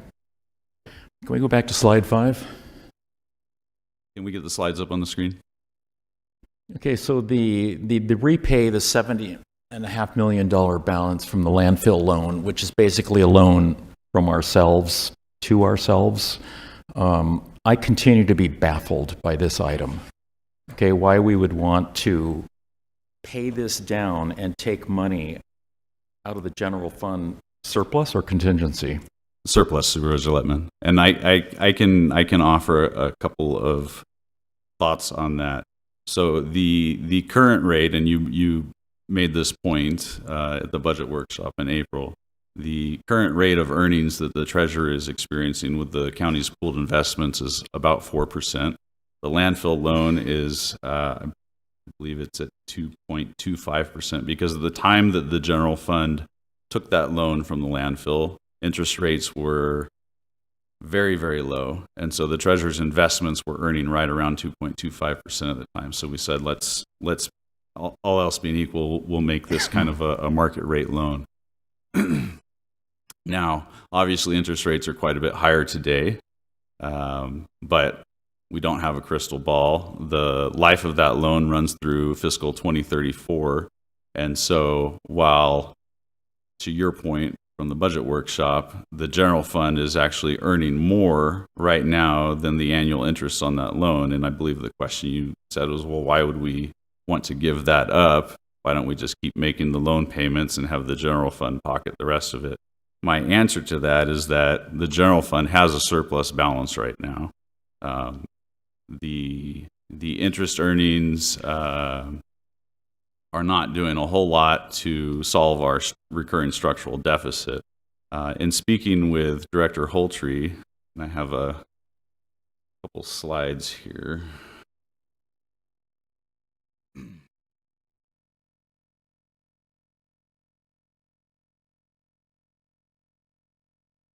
So when we think about landfills, there are a couple of requirements. They call them closure and post-closure requirements. And that is basically when the time comes to shut that landfill down, there's a number of actions that need to be taken to remediate the environmental impact. Some of those actions happen at the time of closure. Some of them continue to generate costs for the county for years to come after the landfill is closed. Director Holtree put these numbers together, but the current obligations for the landfill fund are just over $24 million. That's comprised of about $12 million in upcoming projects, because as the county continues to grow, we need to continue to expand the area in the landfill, things such as additional cells for solid waste disposal, as well as septic ponds, things like that. We have requirements from ADQ for gas monitoring wells to monitor the methane levels within the landfill. There's a number of things that require ongoing expansion and ongoing costs. And then we have a current closure liability of just about $12.5 million. And those are the closure and post-closure costs that I mentioned. And so when we look at this table, you can see that the current landfill balance is about $12 million, leaving it at a deficit of about $12.2 million. And so early repayment by the general fund to the landfill fund will boost that fund balance, and also with a higher fund balance, the landfill fund will then generate more interest and hopefully get them up to where they need to be to meet all of those current and future obligations at a faster rate. Could I try and poke a hole in that argument? Certainly, Supervisor. When is the closure liability come due? Next year? 5 years from now? Supervisor Letman, I don't believe there's a hard date on that. So my point being why Director Holtree comes up is that why wouldn't you want to keep the money in the general fund earning net interest for the taxpayers, and then make the decision to give money over to the landfill when the liability comes due? Why would we do it now, ahead of schedule? Supervisor Letman, as I stated before, right now the general fund has a surplus fund balance, and we have the means to repay that loan. There's a lot of factors that could affect, such as actions that the board took today to add to our recurring expenses to put us further into a deficit. We all know the struggles that are going on at the state level. They're operating on razor-thin margins trying to balance a budget. Generally, when that happens, the first place they look for additional money is either decrease what's flowing to the county or, in the worst-case scenario, sweep it from the county. And if we're sitting on a large surplus fund balance, I mean, roll the dice, I guess, to see whether the state's going to say, oh, that looks like a good place for us to find a budget balancing measure. So, and again, with interest rates, none of us have a crystal ball. There's a lot of stresses in the economy right now. I don't think that the interest rates are going to go down significantly in the next year. But as I said, that loan runs through 2034, and I'm not going to make any guesses on what's going to happen in 29, 30, with interest rates. Okay, well, I'm not aware, I don't follow the state budget that closely, but we do have access to 3 legislators who keep us a little filled in. I'm not aware of any effort in the current fiscal budget negotiations between the governor and the 2 houses of sweeping county funds at this point in time. Could that happen next year? Sure. My point is, I would much rather have the interest kept into the general fund. We just talked about the stresses on the general fund, and I understand the risk of having a pot of cash sitting there, under the eyes of a phoenix in the legislature. I get it, okay? I'm not aware that that's currently happening in the current budget negotiations. That's all. I have a fundamental problem with paying that loan down early. Thank you, Supervisor. Supervisor Burley, you have a question? Yes, thank you, Mr. Chair. What's the interest on that? How much is the interest on that debt? Chairman Lingenfelter, Supervisor Borelli, the loan was 2.25% interest rate, and currently the Treasurer's investments are earning around 4%. Any other discussion? Supervisor Gould, thank you. One more question. Oh, I'm sorry. Can we pay interest only? Chairman Lingenfelter, Supervisor Borelli, the way that the loan between the landfill fund and the general fund was structured was for principal and interest payments. The county could certainly revisit that loan agreement. The board has the discretion to alter the terms of that agreement. I would not recommend doing that just because of the fact that the landfill, as I showed on the screen, the current and future liabilities are quite a bit larger in total than the current fund balance in the landfill. Who owns the note? You do. Supervisor Borelli, sorry? Who owns the note? The county. Well, I suppose the landfill fund, because they're the one that loaned the general fund the money, but it's all the county. I see. Supervisor Gould, thank you, sir. Thank you, Mr. Chairman. We're not making any interest on this because we loaned it to ourselves. If we put it back, give it back to the treasurer, she'll go out and invest it, and we'll make money on it. Chairman Lingenfelter, Supervisor Gould, the money that would be used to repay the loan early is sitting in the general fund, as is the $12 million that comprises the fund balance in the landfill fund. All of that money is part of the Treasurer's investment program. So it's all internal money then, so it's a push. Correct. It's just how those interest earnings are allocated. They get allocated via distribution every month and is based on the average daily balance in each one of those individual funds. And so if the board approved repaying that $7.5 million to landfill fund balance is now going to have $7.5 million more in it, and they're going to get a larger interest distribution each month from the Treasurer's office. But it's all internal, other than the amount of money that she's got invested, which is both ends of the deal anyway. That's correct. It's all internal. It's all within the county umbrella. Okay. And as far as the legislature sweeping funds, when I was senator, was in what we called the Great Recession, where we cut $11.3 billion budget down to $9 billion. We were looking in the couch cushions for money. The staff at the Senate took a look at what the fund balances were in the county level to see whether they were crying poverty or whether they really had money or not. And they can't get at the fund, but how they'll square up by reducing your state yard revenue. So that's really what happens. The guys that are there now have never seen what I saw when I was there, because we've never been in that financial situation since that time. They've been flush with cash. So if we have a downturn, they're going to look at our fund balances and they're going to adjust our state yard revenue. So that's a correct assumption. I agree with that. Thank you, Chairman. Thank you. Mr. Chair. Supervisor Lettman, thank you, I just have one follow-up question on the allocated interest. So the interest that's earned by the general fund can be used for general fund purposes, but the interest that would accrue for the landfill fund, I can't use that to pay for sheriffs, correct? Supervisor Lettman, you are correct. Okay, that's why the money should stay in the general fund. Any other discussion points? I'd entertain a motion.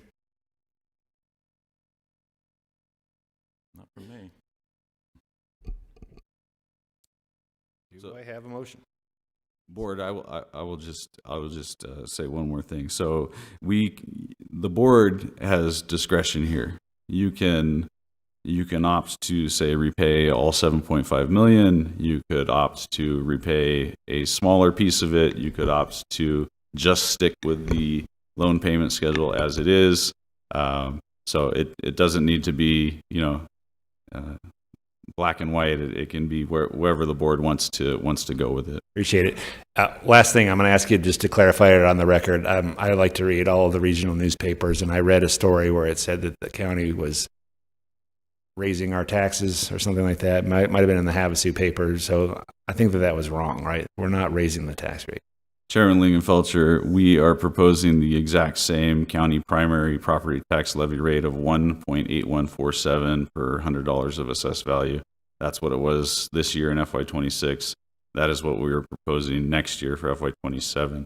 As Supervisor Gould is very familiar with, we have to have a truth in taxation hearing next meeting because property values have increased. And so even though we're not increasing the levy rate, it will generate additional tax revenue compared to this year. So the newspaper kind of got it wrong a little bit in the way that they reported it. Yes, sir. Okay, that's all I was asking for. Supervisor Gould, thank you, sir. Thank you, Mr. Chairman. If the values go up and the rate remains the same, that the levy goes up. The levy is what people write a check for. It's a tax increase. If you don't reduce that rate to equal the increase in valuations to keep the levy the same. So the levy is what people write a check for. The rate is not. And generally what you see governments do, at least in this county, is they'll hold that rate the same. The values go up. So if you run the math, the levy goes up. It's a tax increase. Because that's what people care about, is what they write the check. They don't write a check for the rate. They write a check for the levy. Yeah, that's a fair point. Supervisor Lettman. Go ahead and make a motion. I'm going to move to adopt the fiscal year 26-27 tentative budget with modifications, including that there will not be a loan repayment from the general fund over to the landfill fund, and set June 15th, 2026 as the date for the public hearing on the final budget and tax levy and truth in taxation if applicable, and set a special board meeting for adoption of the final budget on June 15th, 2026 following the public hearing. For that motion. Chairman, may I ask a clarifying question on that motion? You or me, because I have a question too. My question for Supervisor Lettman would be with regards to the loan payment. Are you saying no payment at all or no early repayment? No early repayment. Thank you. That was my question. Thank you for that clarification. You for that motion. Do I have a second? I'll second. Any additional discussion?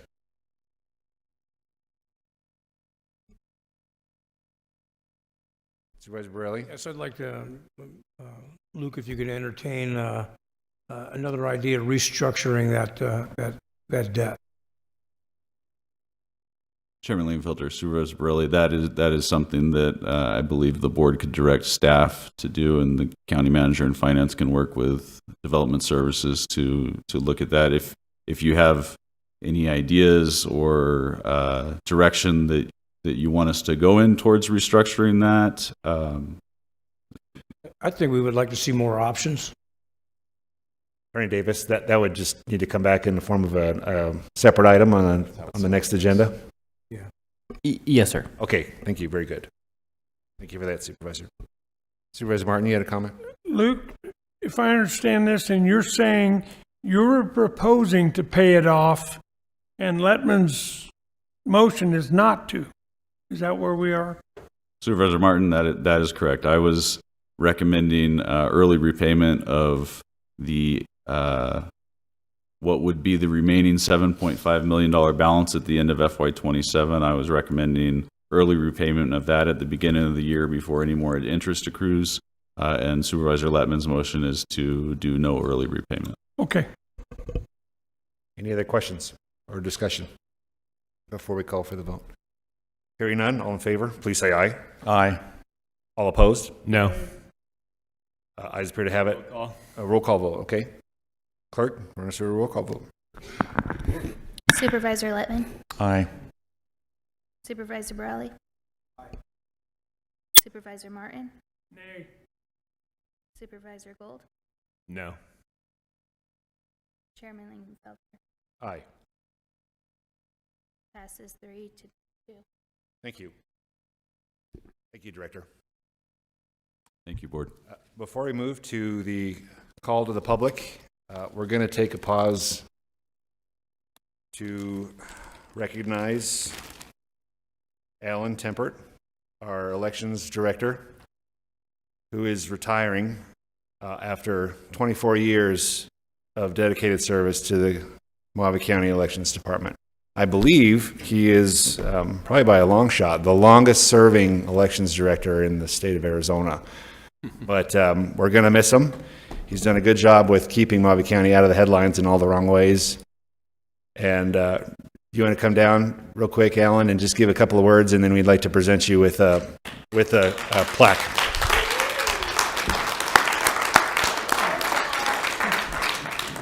Oh, absolutely. You all know I'm a man of few words. I've been for 24 years. See, we've had a lot of people around for a long time. They understand this. This is it. I am so happy that you're asking me to come down and see this. I was thinking, I'm looking at the board here and thinking how many years I've known, we'll just say the standing board members. And it's been on personal basis, really, for a big part of it, right? I got about 75 years in. Nothing against you, Supervisor Letman. I'm real happy in the last year and a half to know you, right? But everybody else, I've known Supervisor Martin for every bit of 20 years. I've known him through educating me and my kids for hunting, safety, and all that great, this stuff. Fishing for Smiles, the whole bit, and what he's done. Supervisor Borelli, I've known you when you ran for office down in Lake Havasu. And I've known you since I point on you went through the legislature and so-and-so. Supervisor Lingenfelter, you were my youngest son's basketball coach when he was 6 or 7 years old. I said, what a tall guy, we got to win, right? For basketball. Supervisor Gold, I've known you for almost the whole time I've been here because you were a precinct committeeman when we first started doing our, the validation of the hand count stuff about, I don't know if I was 20 or 22 years or what, however it comes down, but I remember meeting you and Janice up at the old building. So that had been over a bit of 22, right? Sitting up there from that point. It was so cool. But what I'd like to do, can I just have a few moments to say a few things? After 24 years, I really appreciate it a whole lot. It's not like I didn't, but it makes me think an awful lot. Like, it's an analogy. I love sports analogies. And almost exactly 24 years ago, see, sports analogy, I was drafted by the Mojave County Board of Supervisors, former supervisors, which would have been Supervisor Johnson, Supervisor Sockwell, Supervisor Byers, and a County Manager Walker, right, to run we'll say to take over the team. Very, very happy. And I think, I mean, it's been the biggest part of my life. Everything has been involved in the last 24 years of my life. It's been the greatest thing. I could have never made a better choice to come from southwestern Pennsylvania to do that. Okay? So happy that. I'd like to say, depending whether if you're a pro football fan, we won a lot of Super Bowls. And if you're more of a college fan, we won a lot of national championships. So we've done great. I am so happy with the opportunity that the prior boards have given me as well. Supervisor Bishop, Supervisor Brotherington, God rest her soul. Over all the years. Now, I want to let y'all know I'm moving come July 4th from the quarterback position, but I'm still going to be on the sidelines. I'm still going to be actively involved a little here, a little there as necessary. I'll tell you what, I recruited somebody 3 years ago that I knew could have been my replacement. And we absolutely made the right choice with your support. Otherwise, I'd be saying, I don't know which way I'm going. But I have all the faith in the world in Miss Sumner to take it for the rest of the season through, with me kind of being on the sidelines for the, little bit of guidance. So thank you all very much. I appreciate it. Any words from the board? Supervisor Martin? Yeah, I've known this guy forever. Knew him when, like I said, when he took Hunter Ed, and he's a quality man. We were so lucky to have him over the years. And even before I was involved in any kind of political garbage, then to watch him in and out. And he did a wonderful job. And thank you so very much for your dedicated service. Supervisor Burley? And we support Karina too. Supervisor Burley? Supervisor Gould, anything? Yeah. Supervisor Burley? Just one little note about retiring. I know they always say you retire, you expire. Don't get crazy and run for office like I did when I retired. So enjoy your retirement. It's well deserved. Thank you. I will. Supervisor Gould, thank you. Thank you, Mr. Chairman. Alan, I've enjoyed working with you over the years, whether it was as a precinct committeeman or as the Republican Party chairman for the county. I remember pulling bingo balls out of Mr. Katz's hat several times as we prepared to do the test hand count that nobody seems to know that we do. But you're always squared away. I respect you. I respect your decisions, and thank you for your service to the county and to the voters. Thank you. Supervisor Lettman? So I've only known you a year and a half, but you yelled at me up in your office. Well, did you mean that sincerely? I think I had turned. Yeah, I probably did. Well, let me think. I reflect back, and I do remember where I yelled at you for. What was it? What was it?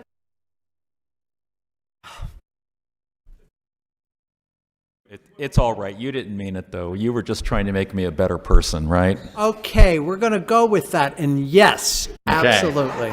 Good luck in the future. Great job. Thank you. And thank you for everything you've done in this last year and a half. I really appreciate it. Alan, it's hard to find words to capture his 24 years of service like yours. Some people say you talk a lot. I say that you never miss an opportunity to teach. And that's true. Not only are you a mentor to our next director, but I think you've been a mentor and a leader statewide and a mentor to a lot of other election professionals, and I appreciate that. You've led the charge on a lot of stuff. You're the first elections director to work with the board to bring the ballot paper, the ballot guard paper. We're going to use that in our next election, and you were the one that did all that research. So I just want to say thank you to always keeping it professional and thorough and keeping us on the cusp of voter integrity. You're going to be missed, and I know that Karina is going to do a great job. But if you would just take a photo with us really quick, and we'll send you on your way. But thank you for everything. Absolutely. Thank you.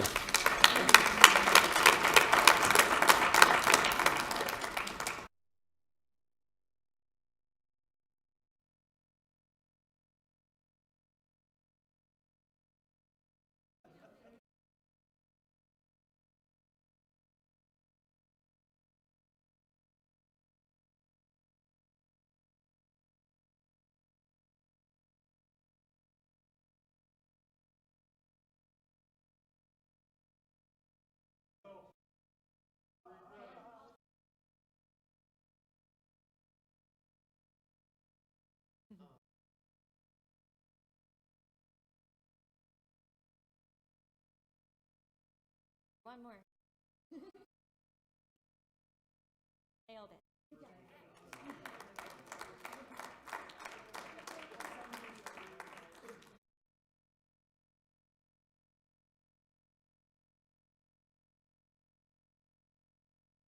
Everybody else that I've known forever.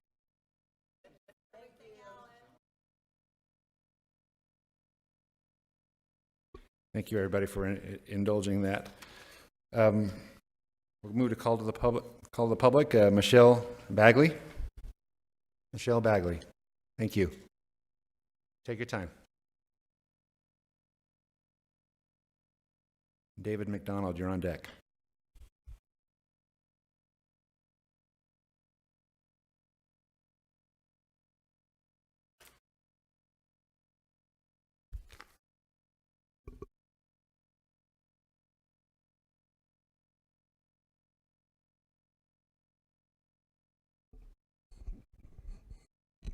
Michelle, your name and address for the record.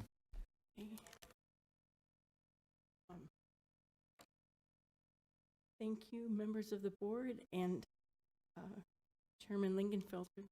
So he's not right here right now, but my name is Michelle Bagley, and my address is 3853 East Snavely Avenue, Kingman, Arizona 86409.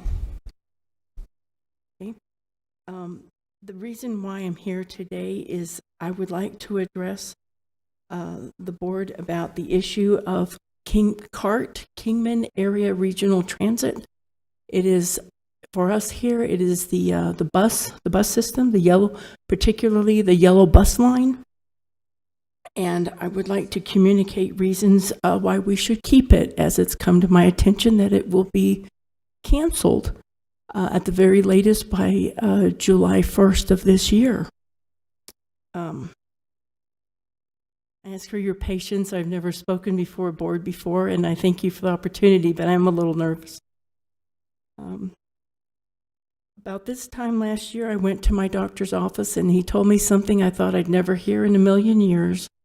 And he told me that I'm going blind, and I'm legally blind in my left eye. And he suggested at that time that it'd be better if I not drive anymore. No one's going to take my license, but for safety reasons, it's something I should consider. So I did. I gave up my license, and it was the hardest thing I've ever had to do, but it had to be done. And so I was so very thankful for the bus that for many years I have just driven by, and I was so glad to think, well, I'm glad I don't have to take the bus, especially in the summer. But now I'm a regular bus rider, along with many other people who have walkers and wheelchairs and scooters and such, that we depend on this. Particularly the board, I'd like to say the yellow bus line, all buses go to Walmart, but the yellow bus line, as I've been told by the bus drivers, it is the most popular bus line of all four of the bus lines, yet it's the one being canceled. And I wonder, when we say that it's also, it's the busiest, it's the one that is growing the most, in my area, I'm north of Thompson, that 6,000 homes will be up in the coming future. And I wonder, all those people, we need more transit, not less. And I understand the county will have a matching grant. And I respectfully ask from you, we will be absolutely marooned out there with no transportation whatsoever without the yellow bus line. Please keep it. Thank you, ma'am. Thank you. David McDonald.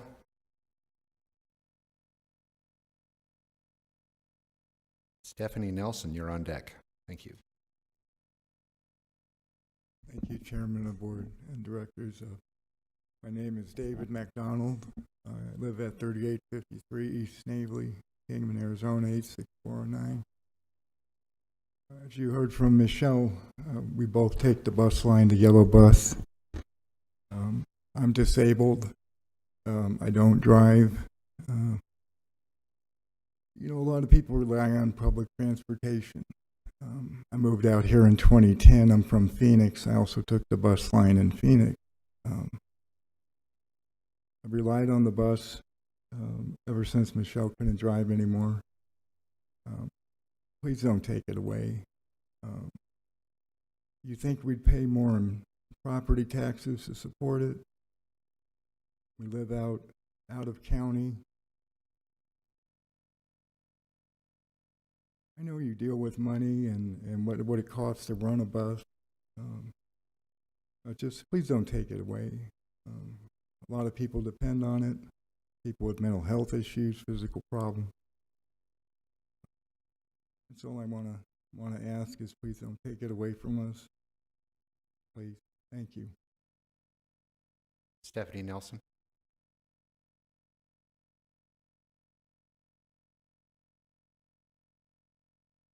Christina Van Patten, you're on deck. Good morning, members of the board.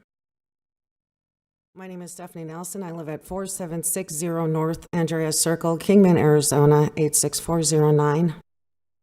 We recently bought a new home there. They got their certificate of occupancy on June 23rd, 2025.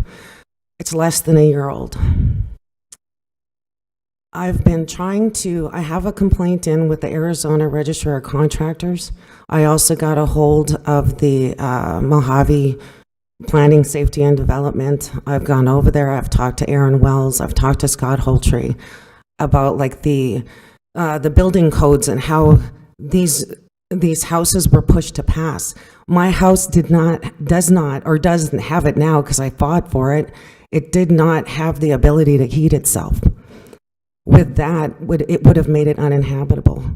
They wired my house wrong. They had 14-gauge wire running up to my HVAC. The grading was wrong. I've had every single contractor come back to my house to fix it, and it still isn't fixed. Both my husband and I are registered voters. We moved here from Memphis, Tennessee. I always wanted to live in Kingman. I've lived here before. I love Kingman.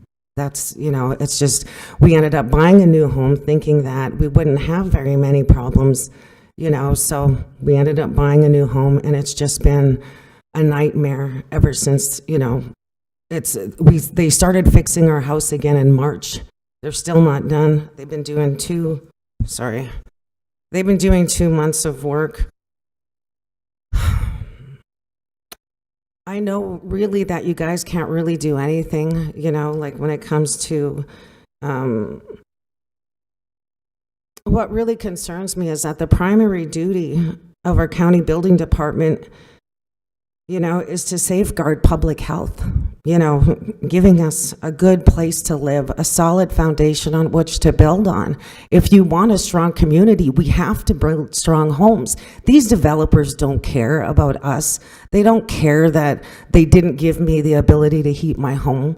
They don't care that, I've got to, whatever it is that I had to do, I have major issues with my house.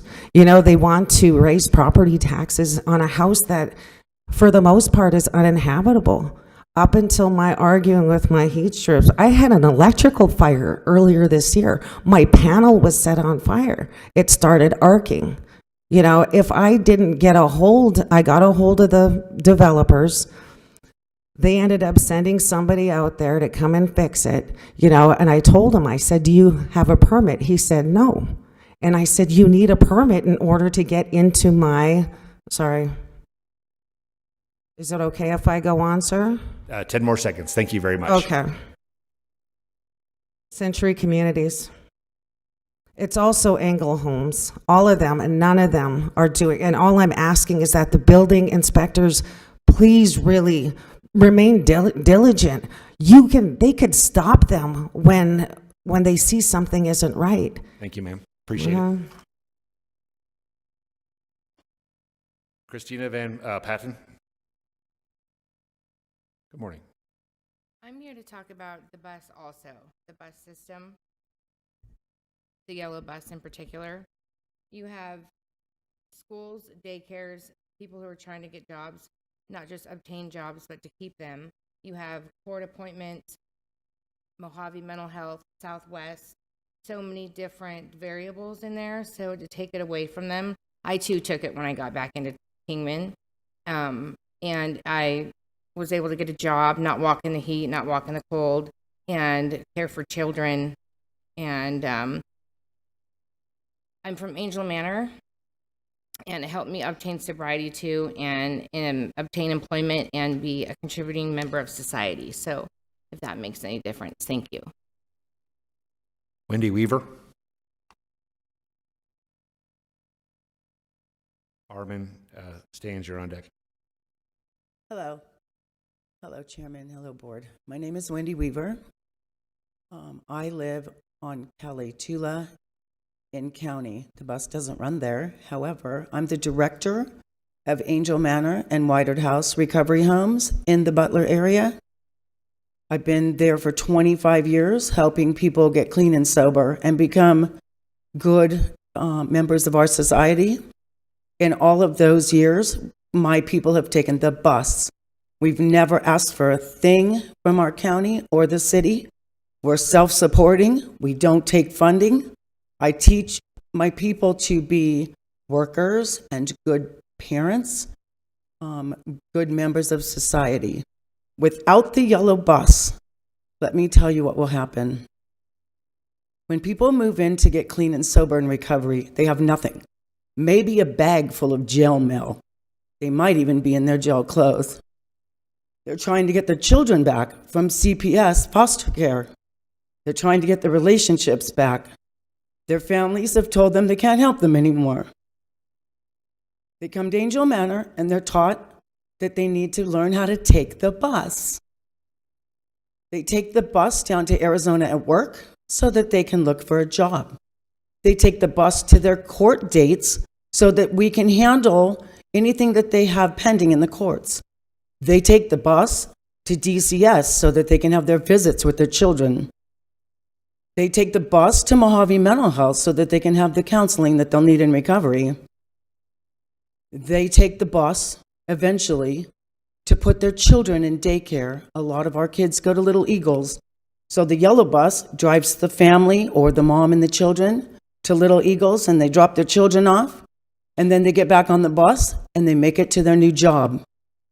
And then they have to learn how to save money so that eventually they'll be able to have transportation of their own.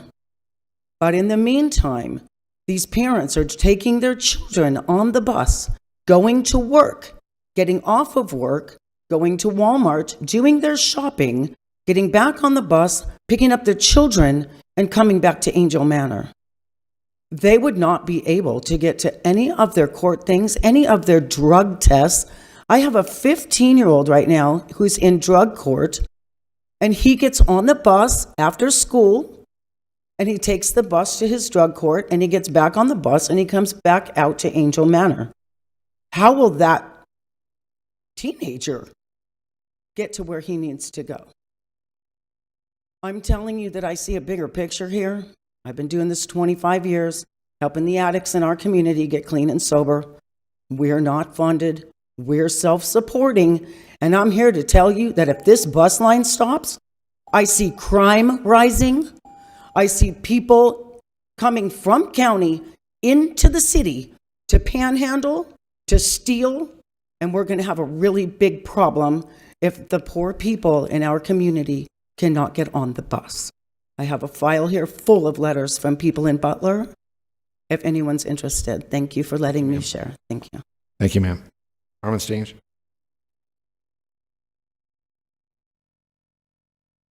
I'm in Steiner, Fort Mojave, aka the German.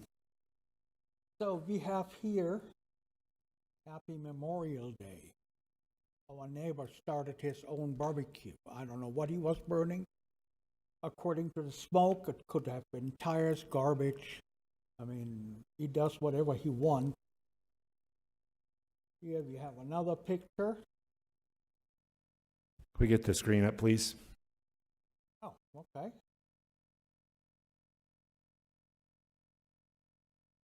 Thank you. I don't know what he's burning there. There's more. That's when the fire department arrived and started putting the fire out, and the whole neighborhood was smoked out from his stuff. I don't know where he's getting the money from to have a dozer there, I think someone needs to follow the money. Then he doesn't make any legitimate income. So we have a lot of drug sales now since he's back on the dozer. I don't know what is going on. And then the other thing is, I talked to Erase to have a few vehicles towed, and they told me they don't have the money anymore to get rid of abandoned vehicles. So I really would appreciate if someone looks into it. And the other thing is, you did a great job today approving more deputies. I really appreciate it. Thank you. Diane Francis.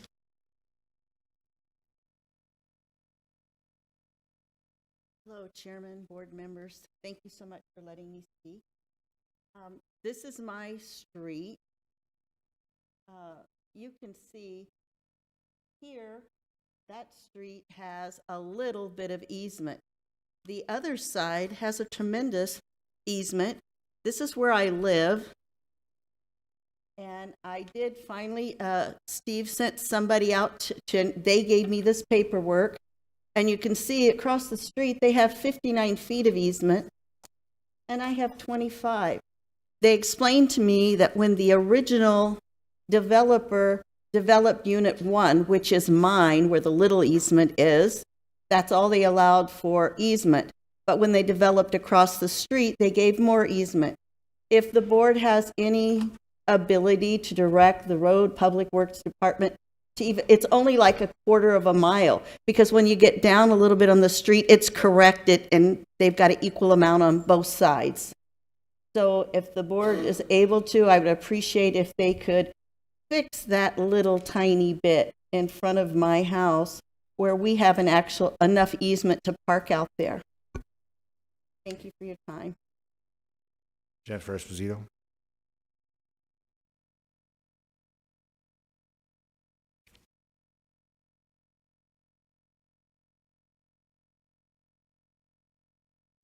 Jennifer Esposito, 3211 East Snavely Avenue, Kingman.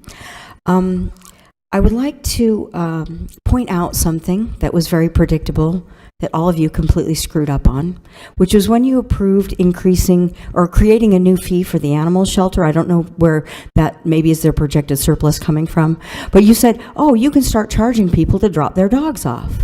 Well, I logged onto Facebook just long enough, because I'm not on Facebook very much these days, but I logged on just long enough to find out that the Sheriff's Department has now had to spend a lot of time, energy, and resources going out into the desert, sending animal control out to pick up the dogs and puppies, litters of puppies just being dumped in the desert, because nobody wants to pay $25 a dog to dump them at the county shelter. So, you know, the logical conclusion of your actions has now come to fruition, apparently. So since none of you were able or willing to buy the $12 book by Nathan Winograd, the father of the No Kill of Adoptable Animals movement, and actually maybe donate it to the shelter, or maybe even read it, now we have dogs being dumped in the desert, puppies that maybe aren't even old enough to be separated from their parents. The other thing I'd like to point out regarding that stupid letter that you are sending to the Bureau of Land Management regarding the donkeys, a little comparative analysis, because the target number for the Black Mountain HMA is 478 donkeys. Now, I said that, you know, we could easily handle several times that amount, because the Black Mountain HMA is 1.1 million acres.